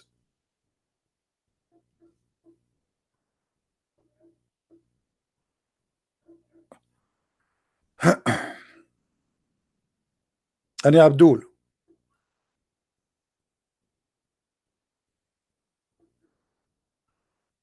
why I blocked you again? Who are you, Muslim puppy? Who are you to block you? Give me your Skype to know who you are, to see I blocked you or not. I mean, look at those Muslims. We show them how stupid the Quran, how stupid their prophet, and they say to me, why you blocked me? This is what they are worried about. I blocked you obviously because you're a stupid kid. Did I block someone like the Sheikh Abdul Wadud who debated me? Did I block Dr. Rohi? Kids. They send me insult, calling me names, etc. Anyway, go a guy, he just challenged me to call him. I call him, he never answer. Potato. Who is this? Aga Abbas? Aga Abbas is just a stupid kid. I mean, I really I feel sorry for your wife and for your children. Aga Abbas is the guy who agree that if a woman she put a perfume, she is a whore. And I assure you that his wife, she put a perfume when she get out. And not only she put a perfume, I'm sure she shower herself with perfume. Hypocrite kid.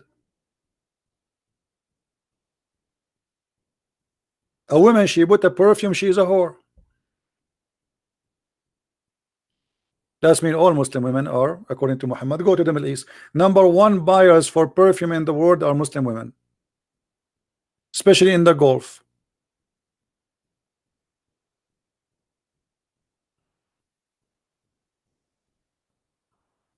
All right. Muhammad, he don't consider a woman, she gave herself to him to sleep with her, a whore. But the woman, she put the perfume, she is a whore. Muhammad, he have no problem with women, she is offering herself for one night stand, muta, is a whore. But the women, she have a perfume, she is a whore.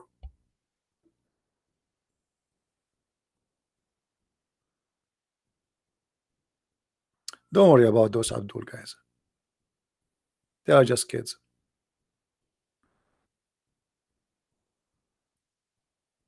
Any brave Muslim?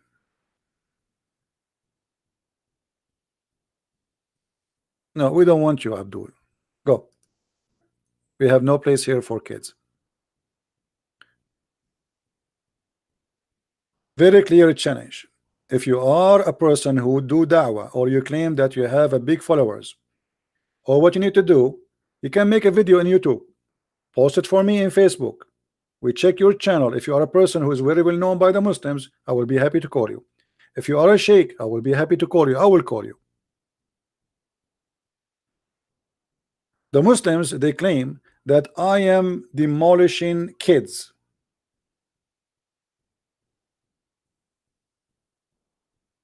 So where is your scholars? Was Dr. Rohi a kid? Was Imam Sheikh Abdul Wadud, who became so shaky, a kid? Muslims leave Islam because you Muslim sheikhs cannot answer me. Otherwise, call me. Here we go. Call Abbas about what? And he will be driving anyway.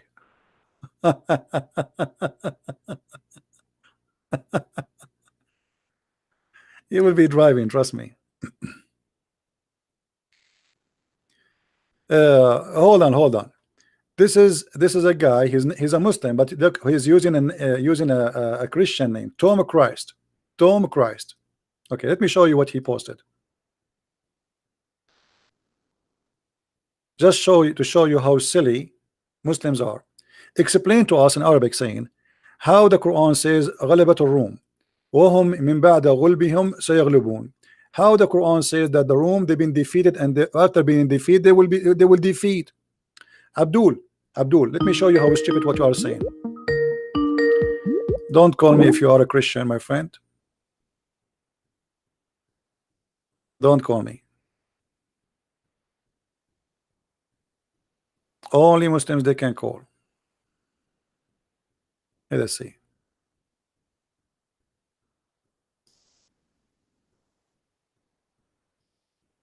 Let me go back.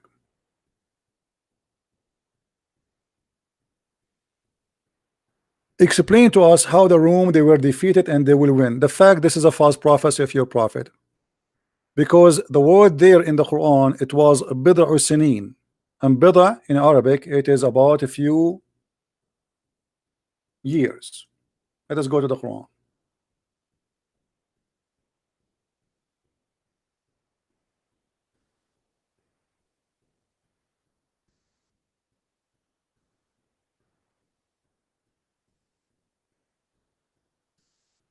The Roman, and by the way, imagine here how stupid the statement is.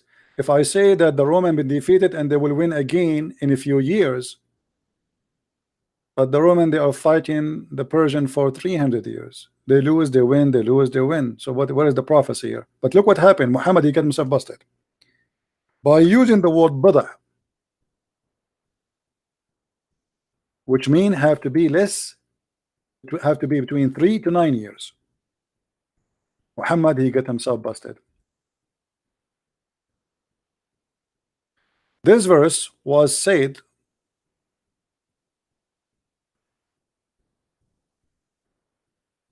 when the Rome was defeated, according to the Quran, fi adna al-ard, which is the nearest land, which is supposedly in the borders of Saudi Arabia.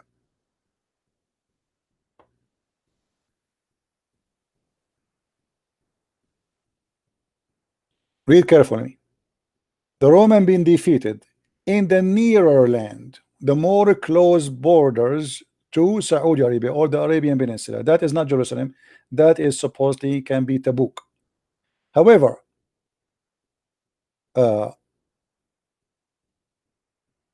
if you have my book, The Deception of Allah and Quran and Science in Depth, you will see that Muhammad, when he made this statement, it have to be about something big.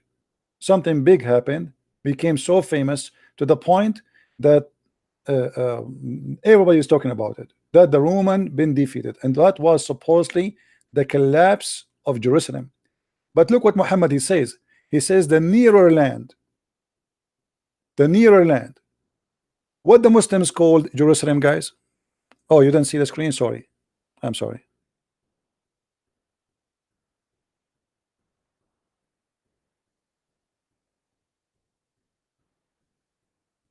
What the Muslims call Jerusalem?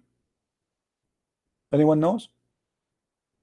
Where is the mosque which they call it the holy mosque of Muhammad? Al-Aqsa, right? Do you know what Al-Aqsa is? Al-Aqsa is the opposite from the word Adna. Aqsa mean the farther land. So this cannot be Jerusalem. Stupid Muhammad.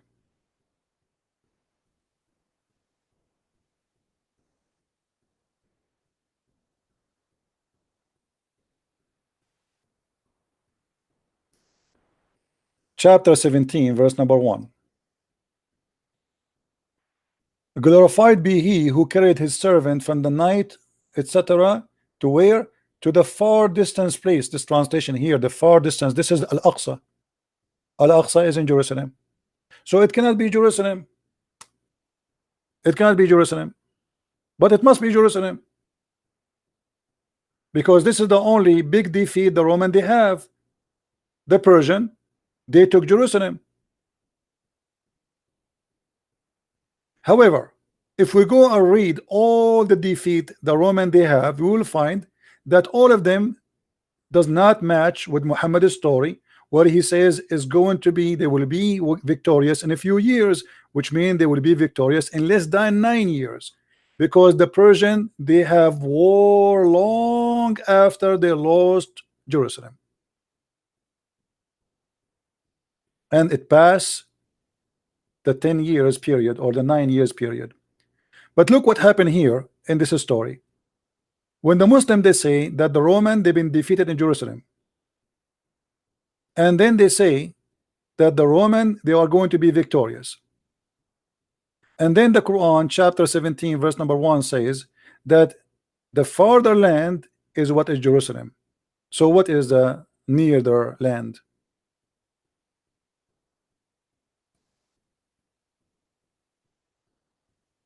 Any Muslim can answer? No. Secondly, within, you see the Muslim translation, he says within 10 years. This is a lie. It's have to be between 3 to 9. This is what Bada mean. Go right now, even you can go to Wikipedia and you will see when the last year the Roman, they were victorious. Because victory is not about just winning a battle, it's about winning the war. Is that correct, guys? War, all armies in the world, they lose, they win in the same war, but at the end the victory is only when you win the war, not you win a battle of the war. Do we agree? Okay.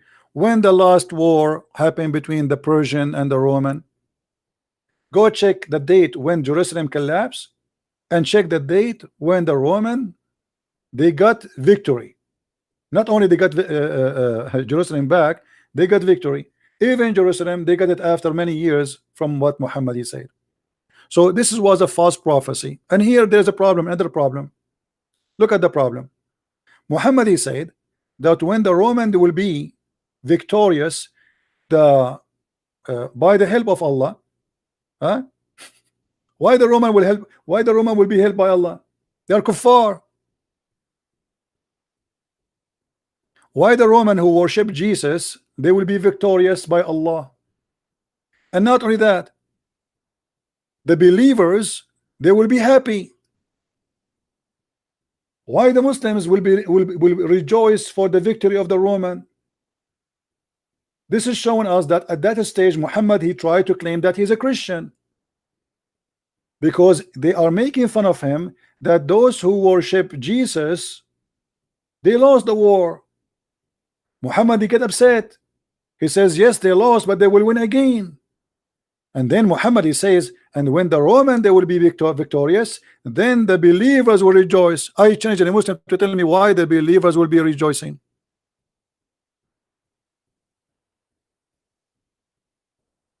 Any Muslim can answer?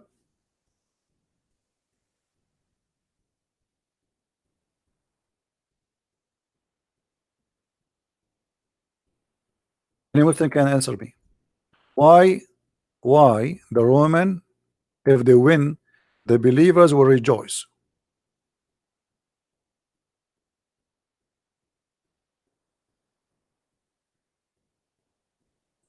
Any Abdul have an idea? It is so clear.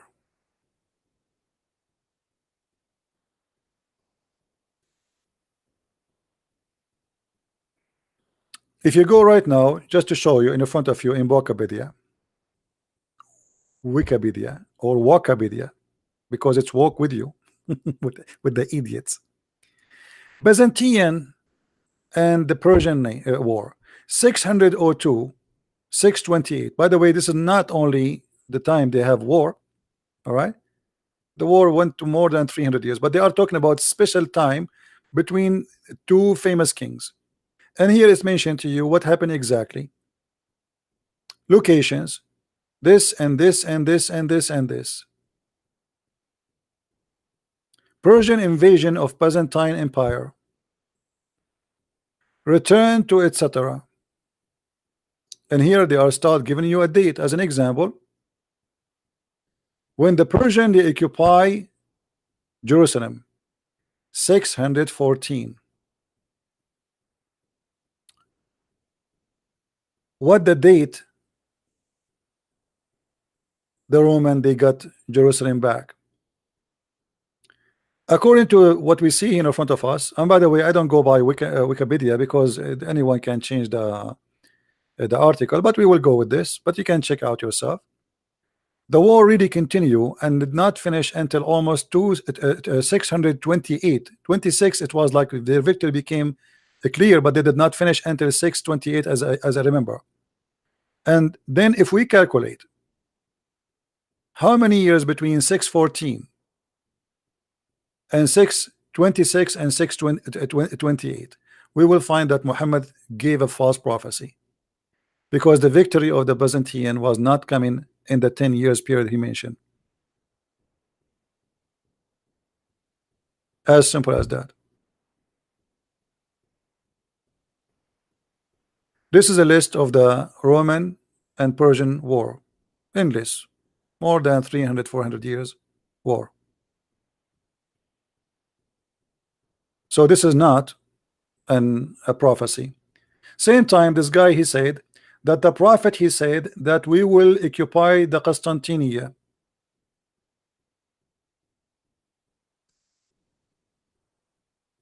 The guy in Arabic he says the prophet he said you will occupy the Constantinia. False. Your prophet he said that is the Arab they will occupy the Constantinia, not the Turk. The one who occupied the Constantinia was the Turkish, not you. Let us read the prophecy of your prophet.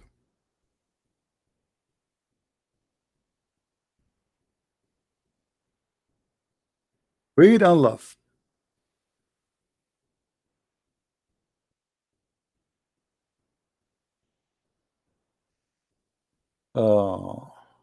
Let us see where your prophet speak about it.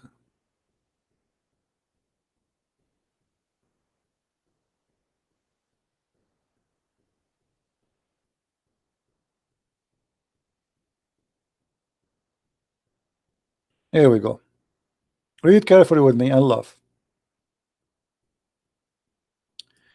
The messenger of Allah said, the hour will not begin until, and now he is counting what will happen.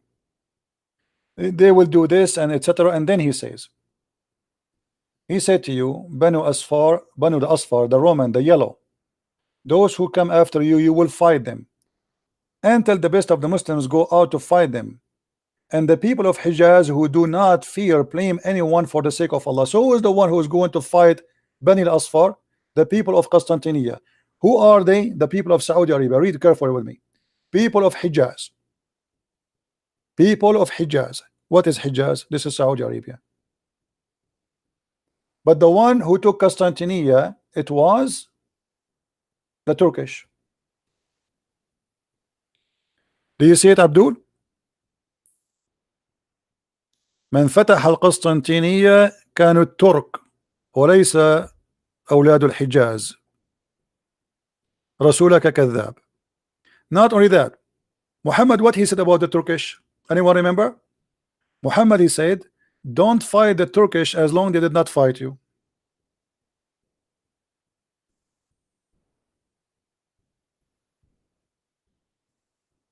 Muhammad never predicted that Turkish will be Muslims. They are your enemy.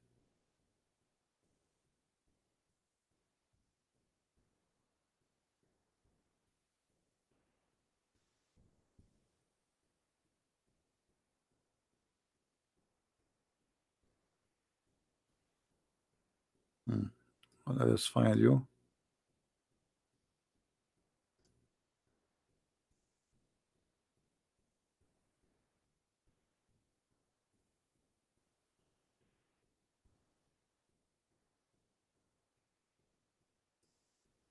Read carefully and love. You're a prophet claiming that the Turkish will never be Muslims and they are your enemy and they are a sign of the judgment day. Allah also said the hour will not establish until you fight the Turks. People with small eyes, red faces, flat noses, and their faces will look like shield coated by leather. The hour will not be established till you fight the people who shoes made of hair. So you're a prophet, he considered that those are the enemy of Islam until the judgment day. But the one who opened Constantinople is the Turks.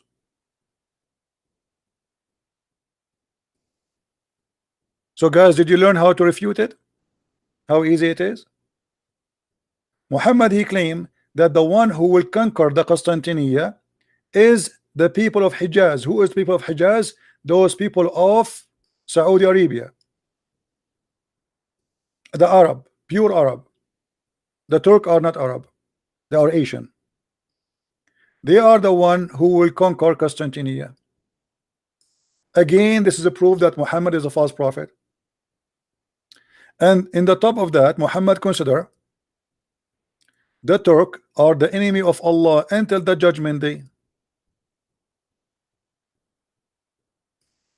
And judgment day will not even establish until you fight them and kill them.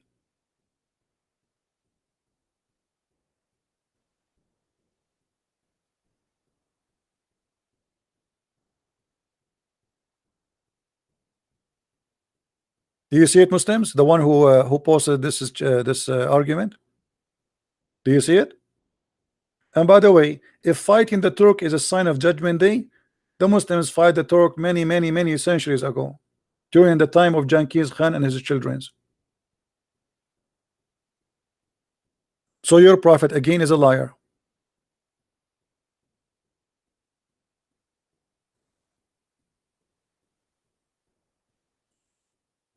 Your prophet is a liar. Did he took Constantinople? No. Did the Arab took Constantinople? No. It was the Turkish. The Turkish is the enemy of Islam, and the judgment day will not come until you fight them.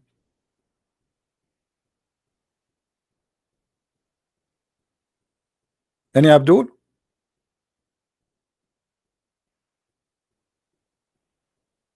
So what we would do now? You know, you try to prove to me that Muhammad is a prophet, but you prove to me that Muhammad is a false man.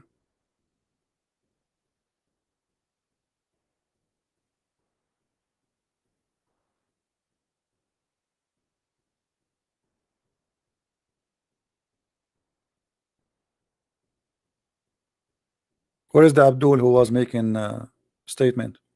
Look like he's dead. And by the way, here you will see how Muhammad make fun of the look of the Asian. Do you see how he make fun of them? He says he described their faces as if somebody hit them with the hammer in their faces. They have a flat faces, red faces, small eyes, and their faces look like a shield coated by leather with leather. Obviously, Muhammad is making fun of the Asian people.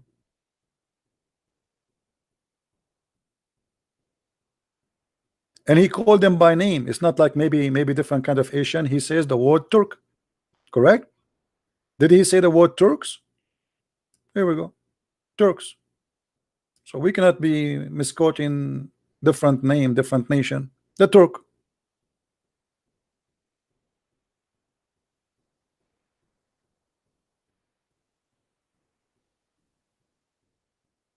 Right? Many Abdul? Again, Muhammad is a false prophet. If Muhammad is a prophet, he should predict that the Turk will become Muslims. But look, he is saying no. Fighting them and killing them is from the judgment day signs, which means until the judgment day, there's no Turk will be Muslims.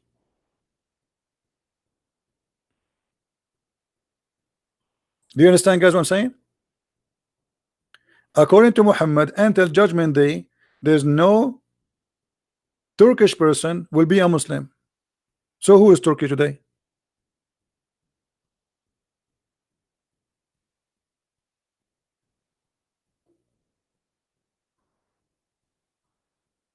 Any Muslim have an answer? This is what happened when Muslims, they try to prove to us that Muhammad is a prophet. They bring upon them a curse. It's called Muhammad, who to keep talking, he cannot keep his mouth shut. So you try to prove to me that Muhammad is a prophet, but look what happened. By your help, you open another topic and we got Muhammad busted again. Neither the Arab, they open Constantinople or occupy it, and neither the Turk are still an enemy for Islam, and you will fight them until Judgment Day. And Judgment Day sign is fighting the Turk, which means there will be not Muslims until Judgment Day, and they are your worst enemy. Actually, he says, leave the Turk, don't fight the Turk as long as they did not fight you. Muhammad said he warned the Muslims not to fight the Turkish. Let me find you the hadith.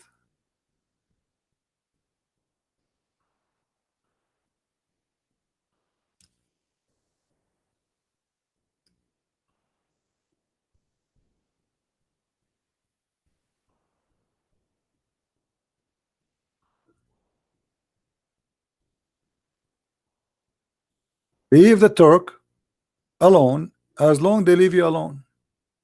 Why? Because simply they are stronger than you and you are no match for them. They will kill you. Same time, it's a sign of the Judgment Day. Let us go to different hadith.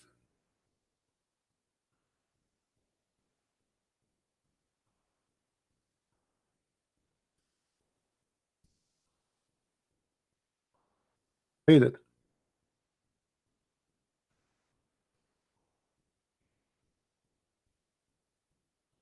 No, here it says the Absisian. No. Where is the hadith about a true Turk? I know in, let's see here. Here we go. We found it. In this hadith here.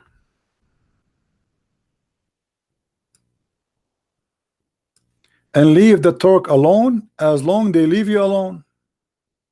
Leave the Ethiopian alone as long they leave you alone, and leave the Turk alone as long they leave you alone. And here quote for you, chapter An-An'am, verse number 6, chapter number 6, verse number 115. Do you see it, Muslims?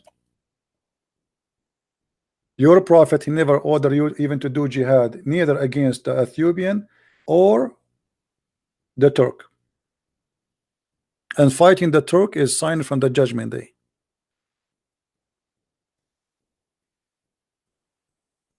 Any Muslim? So your prophet is a false prophet. He claimed that fighting the Turk is sign of the Judgment Day, and he claimed that the one who will take over Constantinople is the Arab from Hijaz.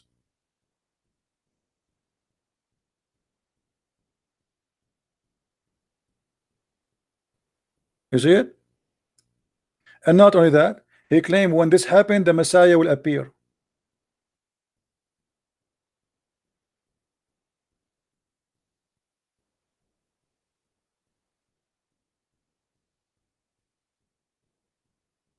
احكي لهم الحديث أي المدينتين تفتح أولا هل تنبأ به وصار. I don't understand you, Mr. Tom. Which one of the cities will open first? Muhammad, he never opened any of the cities. What are you talking about? Guys, look at this guy. He don't understand. I just showed you that your prophet says that the one who will occupy Constantinople is the Arab, the people of Hijaz.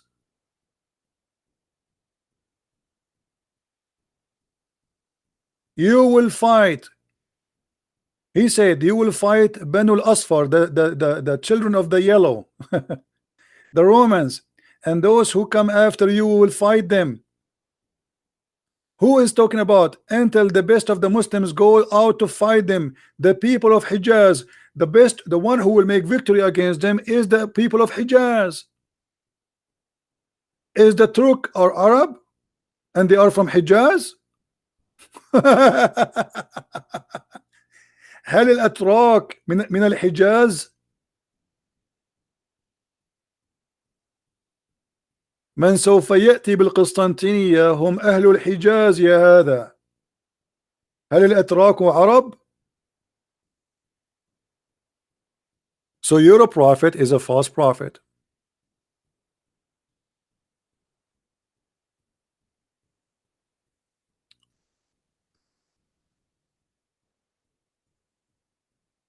Guys, in the judgment day, before the judgment day, the Arab, they will take over it again.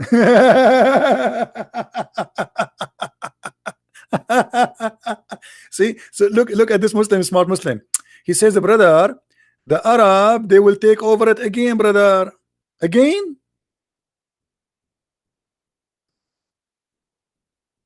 Do you see how when we get them busted, how they try to lie?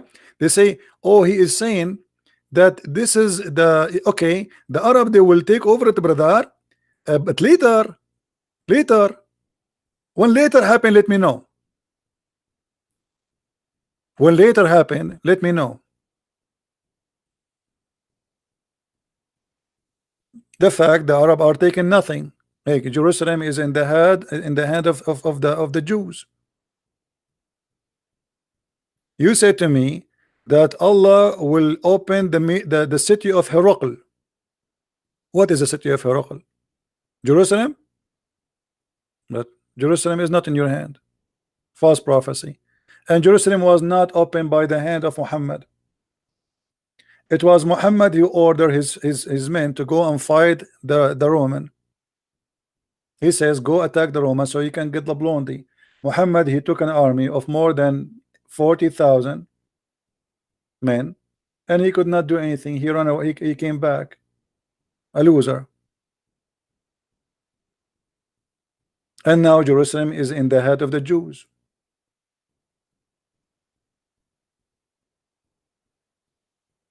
It's a war to continue, my friend. It's not over yet.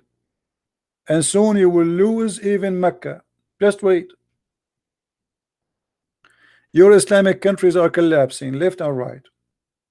War in Syria, war in Egypt, war in Yemen, war in Libya, war in Algeria, war in Morocco, war in Afghanistan, war in Iraq, and soon war in Turkey. And just wait. I mean, what is left of you? Your Islamic countries are collapsing left and right.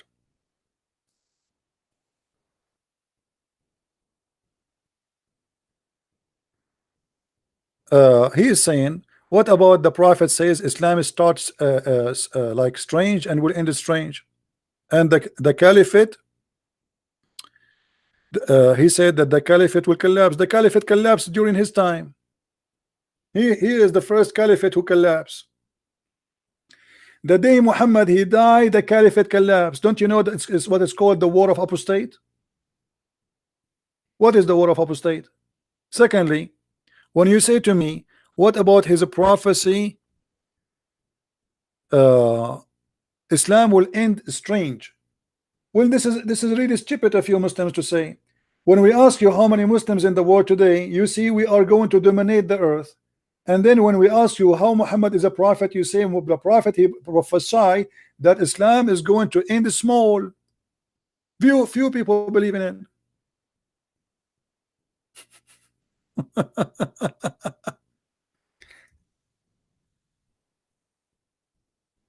Just to show you the madness of this cult. I cannot find even this hadith in English.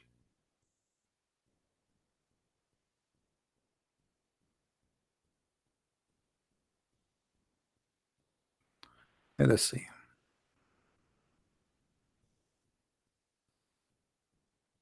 All right. Read with me. How many times the Muslim they say to us that Islam will dominate the earth? Don't they say that to us every day? We are the fastest growing religion. All the propaganda they have, their prophet says the opposite. Islam should shrink and is going to be the most small number in between all mankind. This is your prophet, this is your hadith, and you are the one who mentioned it. So either Muhammad is a liar or he is a prophet. Okay, if he is a true prophet, this means there's nobody will believe in Islam. This is what he's prophesying. The same as it started, the same as going to end. Small will end small.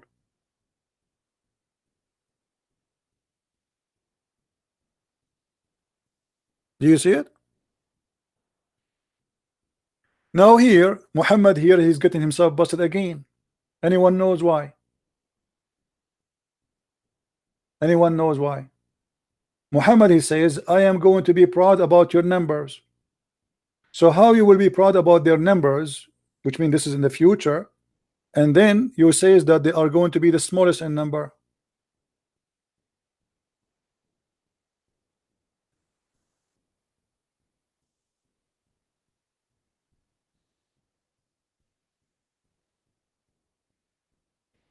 We cannot find this hadith.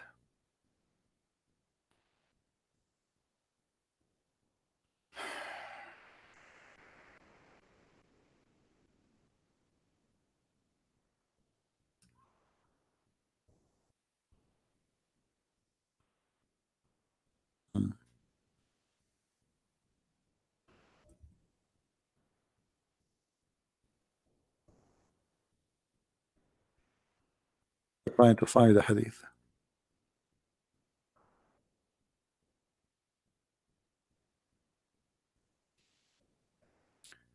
This is the problem of Muhammad. Muhammad, he say things and he contradict himself, proving to us that he is a false prophet. Be careful with me. Muhammad, he asked the Muslims to marry the women who have babies already, because supposedly she is being tried and she's proven to be functional. So he said, I found the women of rank and the beauty, but she does not give birth to a children. Should I marry her? Look at the advice of Muhammad. He says, no. Look how evil Muhammad is. A woman, she is beautiful, but she cannot have kids. What's her fault? No, don't marry her. No. He came again to him and he forbade him again. He came to him third time, and then he said, marry a woman, loving, etc., because I shall outnumber the people by you. So Muhammad, he have an agenda. He wants the Muslim to have kids as much as they can so he can outnumber the people.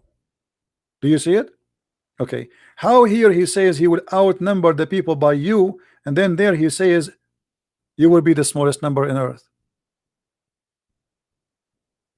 Are you there, Tom?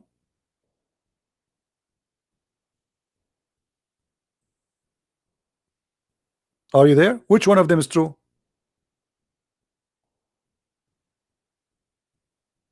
Same time, this is a contradiction for what the Quran is saying.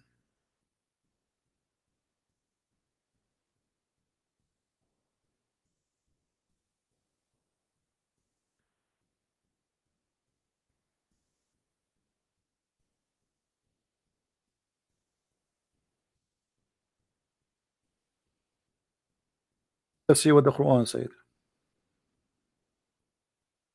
Read carefully and laugh with me. Chapter 3, verse number 55. When Allah said, O Jesus, lo, I am gathering thee and causing thee to ascendate to me. By the way, it doesn't say that. It says, I am causing you to die and I will take you to me, but fast translation. And then it says, and I will make those who follow thee above those who disbelieve enter the day of resurrection. So based on the Quran, the victorious is going to be those who follow Isa, the ones who follow Jesus, the Messiah, not the one who follow Muhammad. Do you see it? Until the judgment day. And here we have a problem. Anyone knows what the problem? Not only the Christian, they will be victorious until judgment day, but we have a bigger problem. Anyone notice what the problem?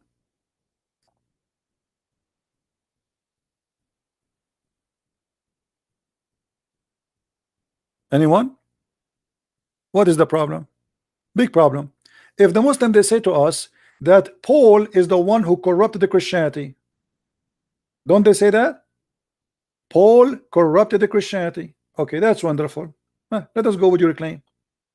That's mean few years after Jesus was crucified, Christianity is gone. That's it.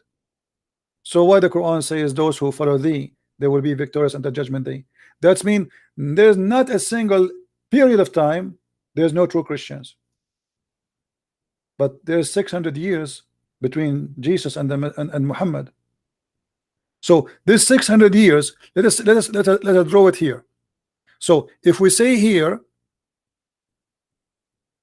we have Paul, the one the Muslims they hate him to death. And by the way, their prophet never said anything against Paul. Paul, they hate him to death. Okay, from the time of Paul to the time of Muhammad, Christianity was corrupted or not? Muslims, they will say yes, it was corrupted. Okay, that's mean there is 600 years period.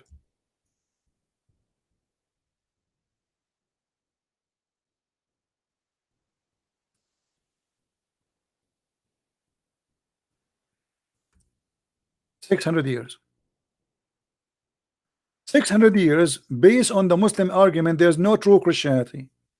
But look what the verse in the Quran is saying. I will make those who follow thee victorious until judgment day. Do you see it?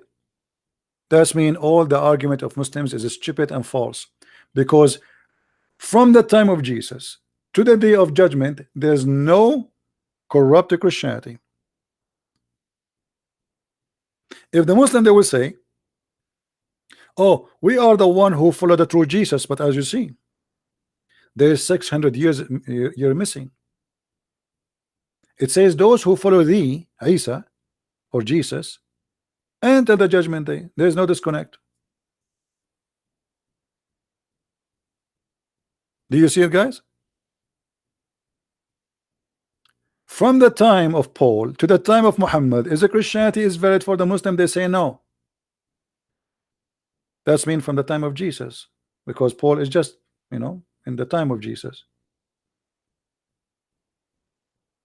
So the Quran is lying. Same time, how the Christian they will become victorious if they don't have book to follow Jesus. In order to say those who follow Jesus, you have to preserve the book of Jesus. Do we understand, people? How we can follow Jesus? How somebody can follow Jesus? In order to follow him, you have to preserve his teaching. Okay. So how you say to me that those who believe in you, they will be victorious above those who disbelieve until judgment day, and yet you say to us that the book of Jesus is not preserved, so how they can follow thee?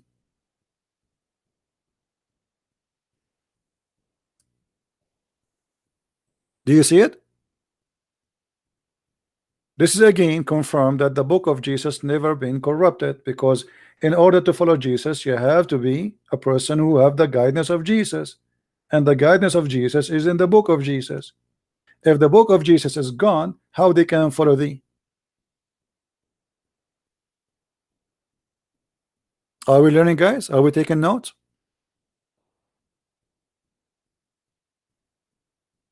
How we can follow thee?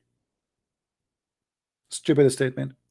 And if the followers of Jesus are prevailing over all other followers, that means there's two kind of believers. There's those who believe in Jesus and those who disbelieve. That means Muslims are those who disbelieve, because Muslims don't follow Jesus.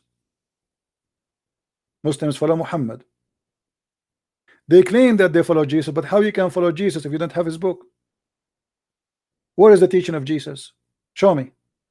If a Muslim, he says to us, he tried to fool you, he says to you, I believe in Jesus, I follow Jesus. Okay, where is the teaching of Jesus? All what you have in the Quran is a few verses about Mary giving birth and Jesus not crucified. Where is the teaching of Jesus? Nothing.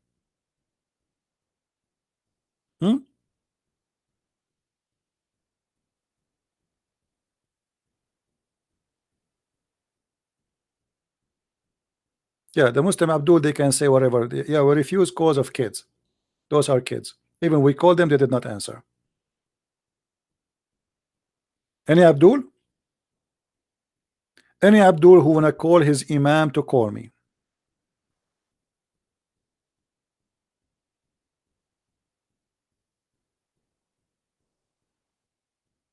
Another argument the Muslims they say to us from time to time, they say, well, how many Christian sect you have? Okay, what does that mean, Muslims? If we have a Christian sect, does that mean we are deceived? They say yes. Okay, hold on. Remember, if you have many Christian sect, you are deceived. Okay. The more divided, the more deceived.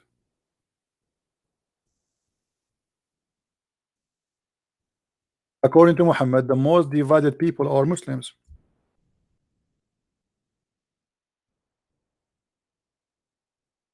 Read it. The Prophet said, the Jews will split into 71 or 72 sect. The Christian will split into 71, 72 sect, and my people will split into 73 sect. Do you see it, Muslims? This is their logic. If you have many Christian sect, that means you are deceived. And here we go. Your belief is gone. But Muslims are the most divided ones, according to Muhammad.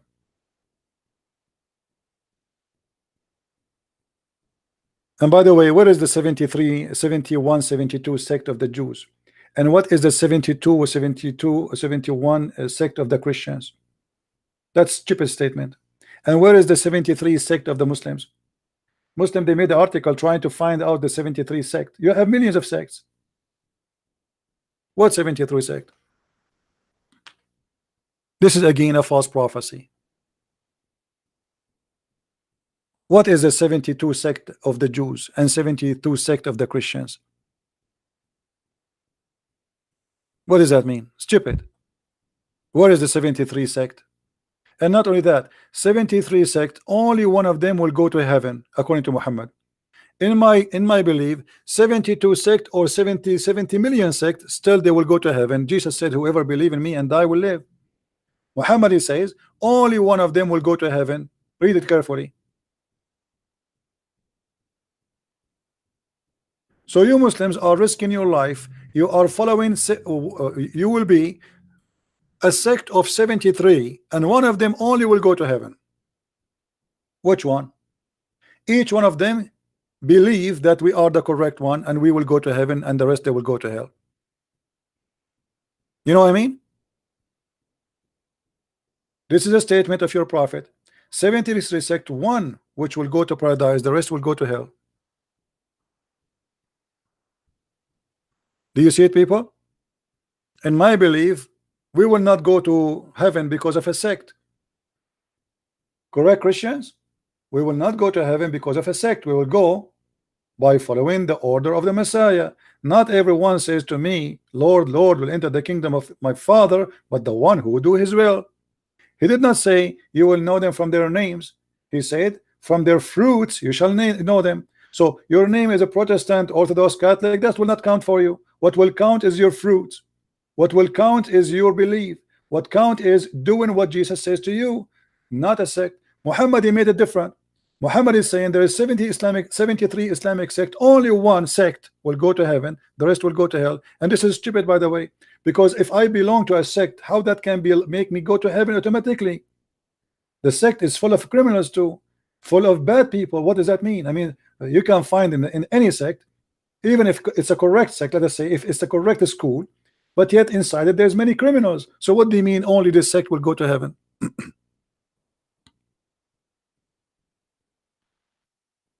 So for us as a Christians, if you became a Christian, you have 100% opportunity to go to heaven. If you go to Islam, you have 1 to 73 gambling game, even cards. How many cards, guys, in the card game? How many cards? 52? 51? I forgot. 52, I think, right? 52 cards. 52 cards.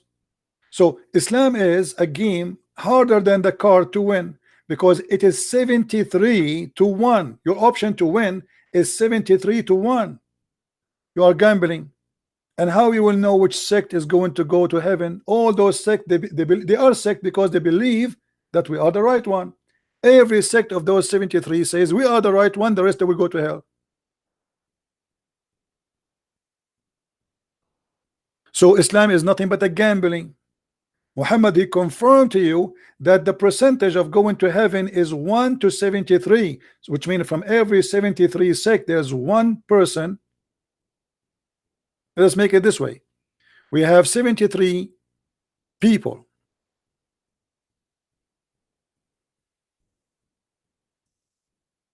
73 people.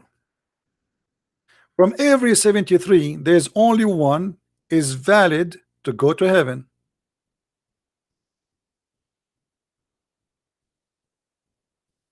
What a horrible percentage.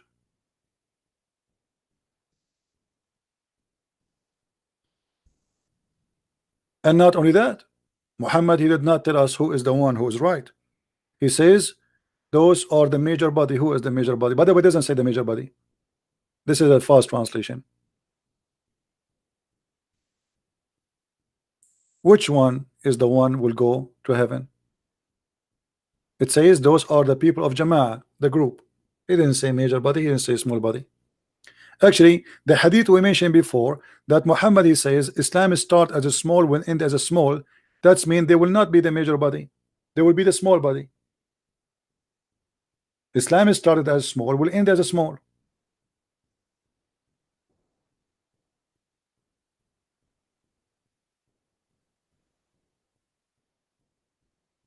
Do you see it, Muslims?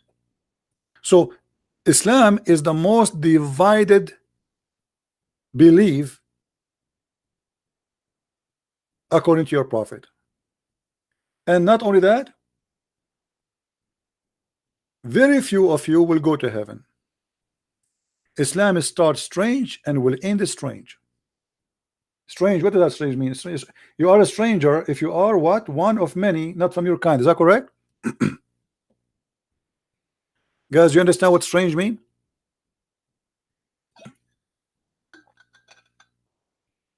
You are a stranger. You are a stranger if not many from your kind. Is that correct?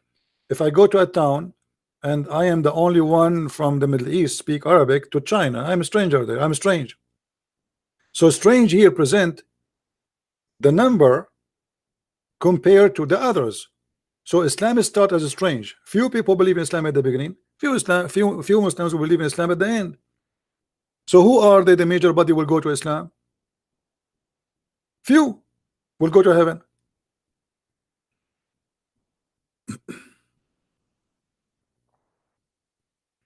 No, the word is strange here. You see, we are translating the Arabic, you know, not really, this is not really an English thing. So بدأ الإسلام غريبا وسوف يعود غريبا. غريبا here is you being going out of your territory. You are out of your territory and you are a few. Nobody like you. Few like you. Simply stranger. When you say I saw a stranger, it means he is not from town and he is not from here. As simple as that.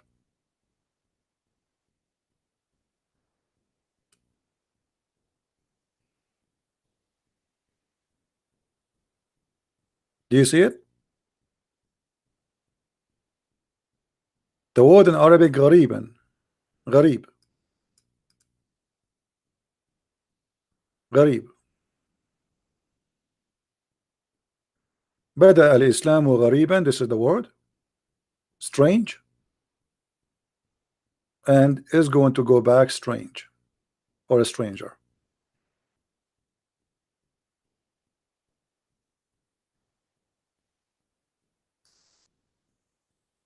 All right. So everything in front of us simply is a clear evidence that Islam is a false cult. What I need really more to prove that Islam is a cult more than this?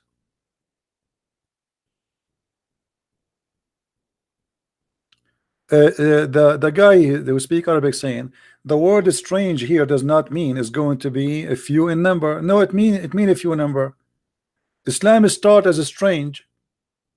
It have to be about number. Why? Because you Muslims, you claim that you are following Abraham, so it cannot be something new. Correct, guys? Don't the Muslim they claim that Muhammad was following Abraham? So this is not new. Islam is not a new religion. They say that Isa was a Muslim, Moses was a Muslim, Abraham was a Muslim. So this is not about being in you.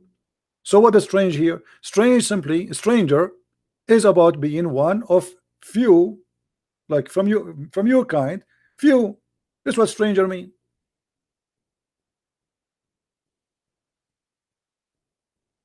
If you want to say Islam is a new religion, that will be against what you Muslims claim, because you claim that Adam was a prophet too. Even Adam, you made him a prophet. Prophet to who? I do not know. To his wife Eve. Hey Eve, sit down. Let me teach you about Allah.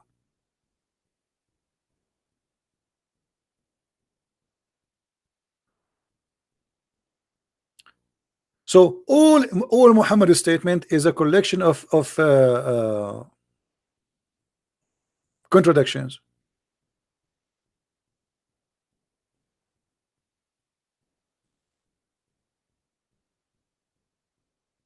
Do you see it?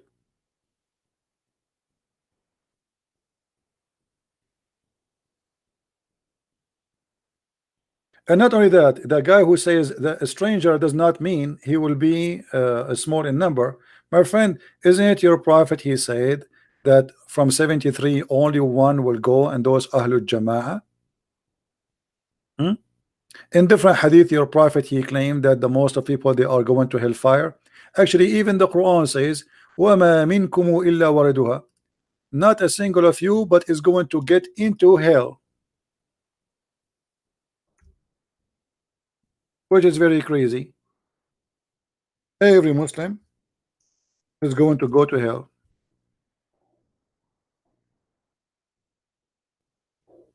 وَمَا مِنْكُمُ إِلَّا وَرَدُهَا. Right?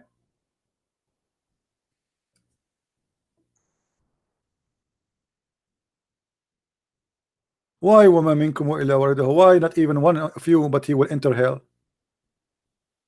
In the Muslim translation, they say to you in chapter 19 verse 71, none of you shall approach it. That's false.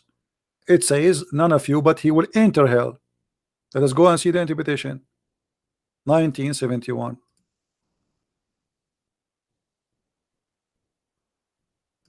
So simply Quran and Muhammad's statement is a chain of stupidity and contradiction. How many they will go to hell? Huh? Read it. This is Tafsir Ibn Abbas. We can show you Al-Jalalain. We can show you Ibn Kathir. Not even one of you, save that he will enter it, i.e. hell. Every Muslim will enter hell.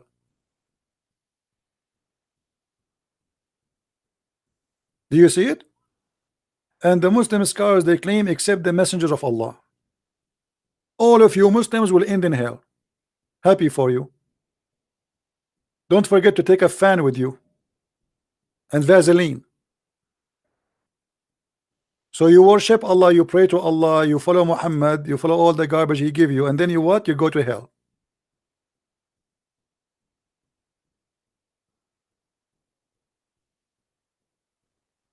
No, it says there's no pass bridge, there's nothing. It says وَمَا وَإِن مِنْكُمُ إِلَّا وَرِدُهَا. Not even one of you, but he will enter it. وَرَدَ الشَّيْء أي دخل فيه.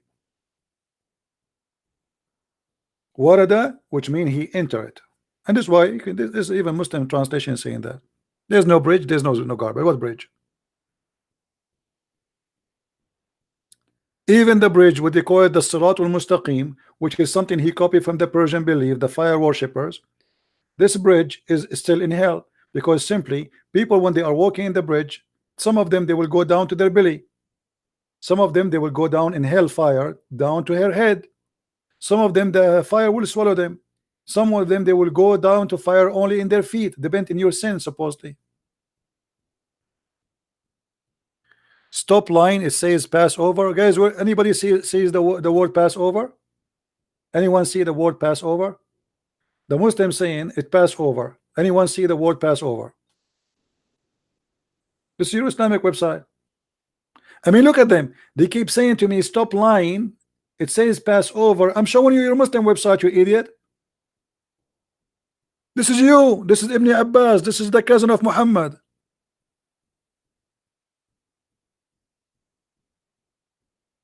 I'm lying.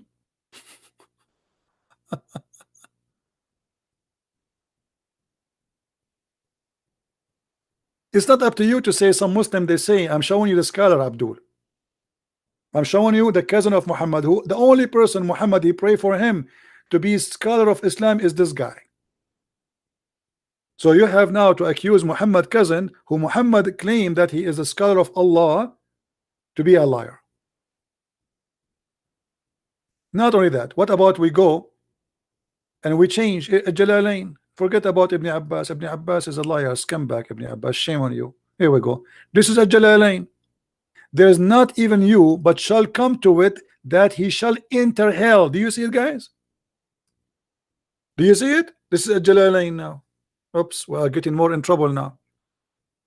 Curse a Jalalain, curse him. Hey, Muslims, curse him. Say, may Allah curse you, a Jalalain. Muslims, go ahead. Curse a Jalalain. Spit at him, spit at him. He's a liar. A Jalalain, tfu at you. Tfu. The Muslim, they are very good in spitting. Tfu. You know? Okay, spit at the screen. Okay. A Jalalain, brother. Shame on you, a Jalalain.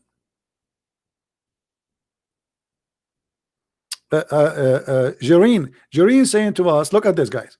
Jareen saying to us, Al-Quran make it clear that the believers will enter hell. Will the Quran make it clear too that the believers will enter heaven? The Quran, I'm showing you Quran too. It's make it clear that all of you will enter hell too. The Quran clearly says that Allah shall make righteous enter Jannah without them entering hellfire. It doesn't matter if the Ibn Kathir says or talk the Sirat Bridge. Abdul, I don't care about Ibn Kathir. I'm not showing you Ibn Kathir. This is Quran, you idiot. The Quran says وَمَا وَإِن مِنْكُمُ إِلَّا وَارِدُهَا. This is not a Jalalain saying that. This is the Quran. This is not Ibn Abbas saying that. This is the Quran.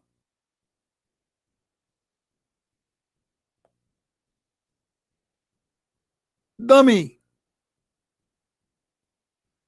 Who said to you that Ibn Kathir is saying that? This is the Quran saying that.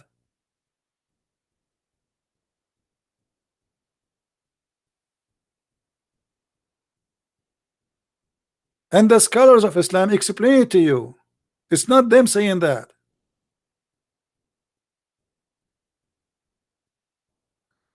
Where in Arabic it says pass over it, you liar? Show me the word pass and show me the word over. Quote it for me. Guys, this guy, he says in Arabic it says pass over it. I want to see the word. I want to see the word pass over it.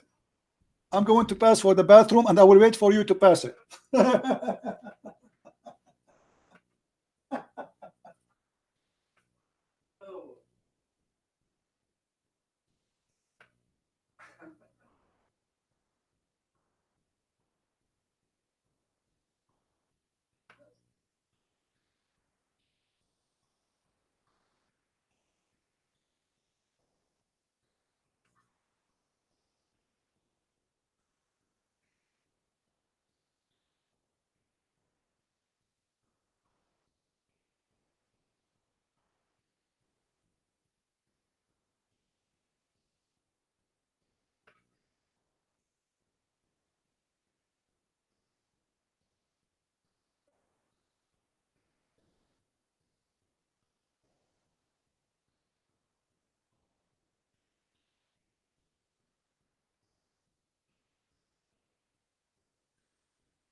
All right, all right. Did he quote for us pass over it? I was pass over it too now. Did you show me where it says it's pass over it? No, I went to visit Allah for a few minutes and came back.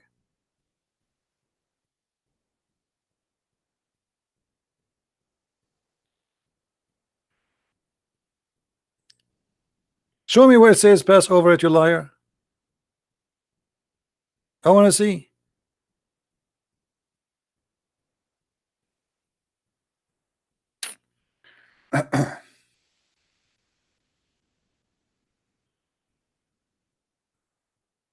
Anyway, guys, I think we have enough for now. This video, I'm not going to keep it for now because I want you to watch the two previous video, which is very important. I noticed still many of you did not watch it. So this video will disappear for maybe, you know, maybe for until tomorrow, and we will publish it again. Please watch the previous videos. What happened always, people, they watch always the last video I make, as if the video before it is not really important.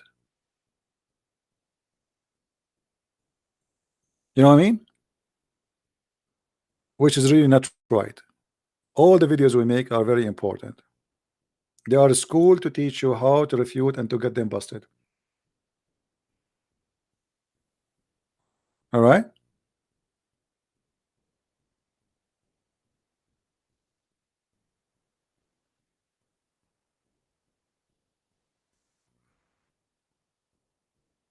Let me bust you, you coward. What you want to bust? Bust Al-Jalalain. Here we go. You are here. Answer us. How Al-Jalalain saying that the Quran saying that Allah will make you enter hell? By the way, when the Muslims they die, they put a piece of cotton in their anus. Anyone knows why?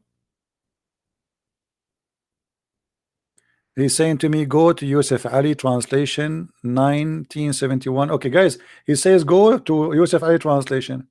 Okay, I will go with Yusuf Ali translation, but that will make Yusuf Ali a liar. Yusuf Ali translation, right? You want me Yusuf Ali? Okay, Yusuf Ali. Guys, Yusuf Ali. Let us go to Yusuf Ali. Yusuf Ali translation. Okay, here we go. That is a clear evidence. Thank you very much. That Yusuf Ali is a big fat liar. Because there's nowhere in Arabic it says pass over it. There's no pass. There's no over. There's no it. And actually it says this is a decree of Allah. So how it can be passed over if it's a decree of Allah? Do you see how stupid your Yusuf Ali is? He got himself busted. It's a decree. It's a fate. So it makes sense that it says not even one of you, but he will enter it because this is the fate of Allah. If you will not enter it, what is the fate of Allah? And let me ask you a question. Why if we change the translator, the Quran change? I mean, what kind of Muslims you Muslims are? Why you are not decent? Look, this is Shakir, and not there is not one of you, but shall come to it. So now there's no pass and there's no over. Shall come to it. Okay, change different translator.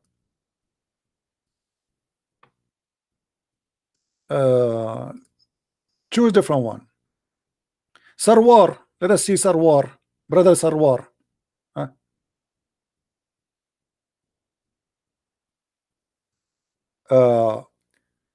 It is inevitable decree of your Lord, every one of you will be taken to hell. Do you see it, guys? We just changed the translator. Every one of you will be taken to hell. Nice to meet you. Hey, brother, don't forget to take selfie when you go to hell, please. This is your Muslim website. The same verse, we just changed the translator. One says pass over it, and the other one says every one of you will be taken to hell.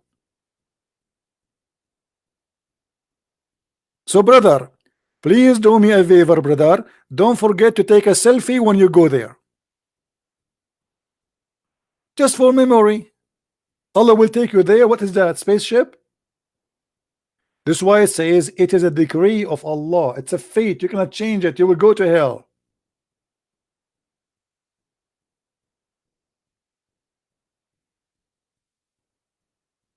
Are you there, Abdul? Go to Ibn Kathir, interpretation 19th. look at this cult. Look at this cult, guys. Go to Ibn Kathir. Go to this. Go to that. So what we are showing you is we choose our cherry.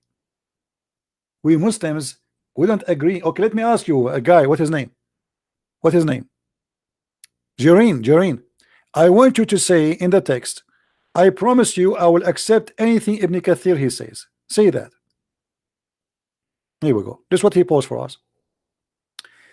Go to Ibn Kathir, interpretation 1971, the most famous scholar.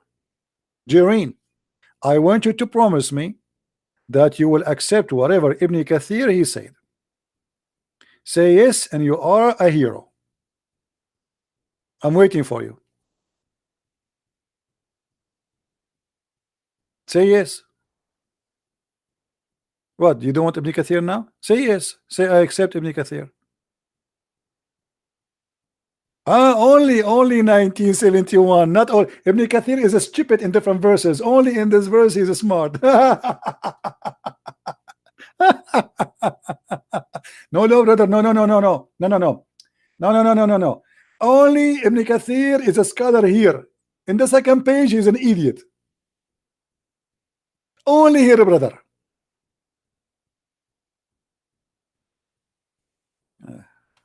What a stupid cult. He is a scholar when they want. He is not a scholar when they want. The same as Jalalain. The same as Ibn Abbas. Here he is a scholar. There he is the donkey.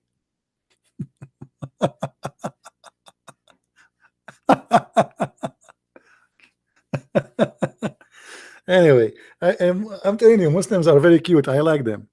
They are the best entertaining ever. Anyway, guys, I want to say thank you. I'm here for many hours. Again, this video will be hidden for some time, and then we will put it back so you can watch the previous videos. Not the one about politics. You don't need to watch that if you don't. But there's 2, 3, 4 videos. Still, we have a very low number of viewers because obviously you guys watch only the new one, which is not really right. All right. So I want to say, actually, I was going to go afternoon again, but there's no need. I mean, that's it. You know, there's no point. That's it. So maybe tomorrow we will go again live on air. So I want to say thank you for being here. May the Lord bless you. And don't forget, if you are a person who speaks Spanish, we have our book in Spanish published already. It's on Amazon. And if you speak German, English, Swedish, Dutch, French, we have my books translated to many languages. So feel free to search on Amazon, Amazon.com, Amazon Germany, Amazon France, depending on where you're located. So you can read and learn more, and you can have handy reference between your hands. With this, I say thank you. May the Lord bless you. And until we see you again, Christ is Lord, Islam is false, and we prove it every day. Amen to that. Thank you.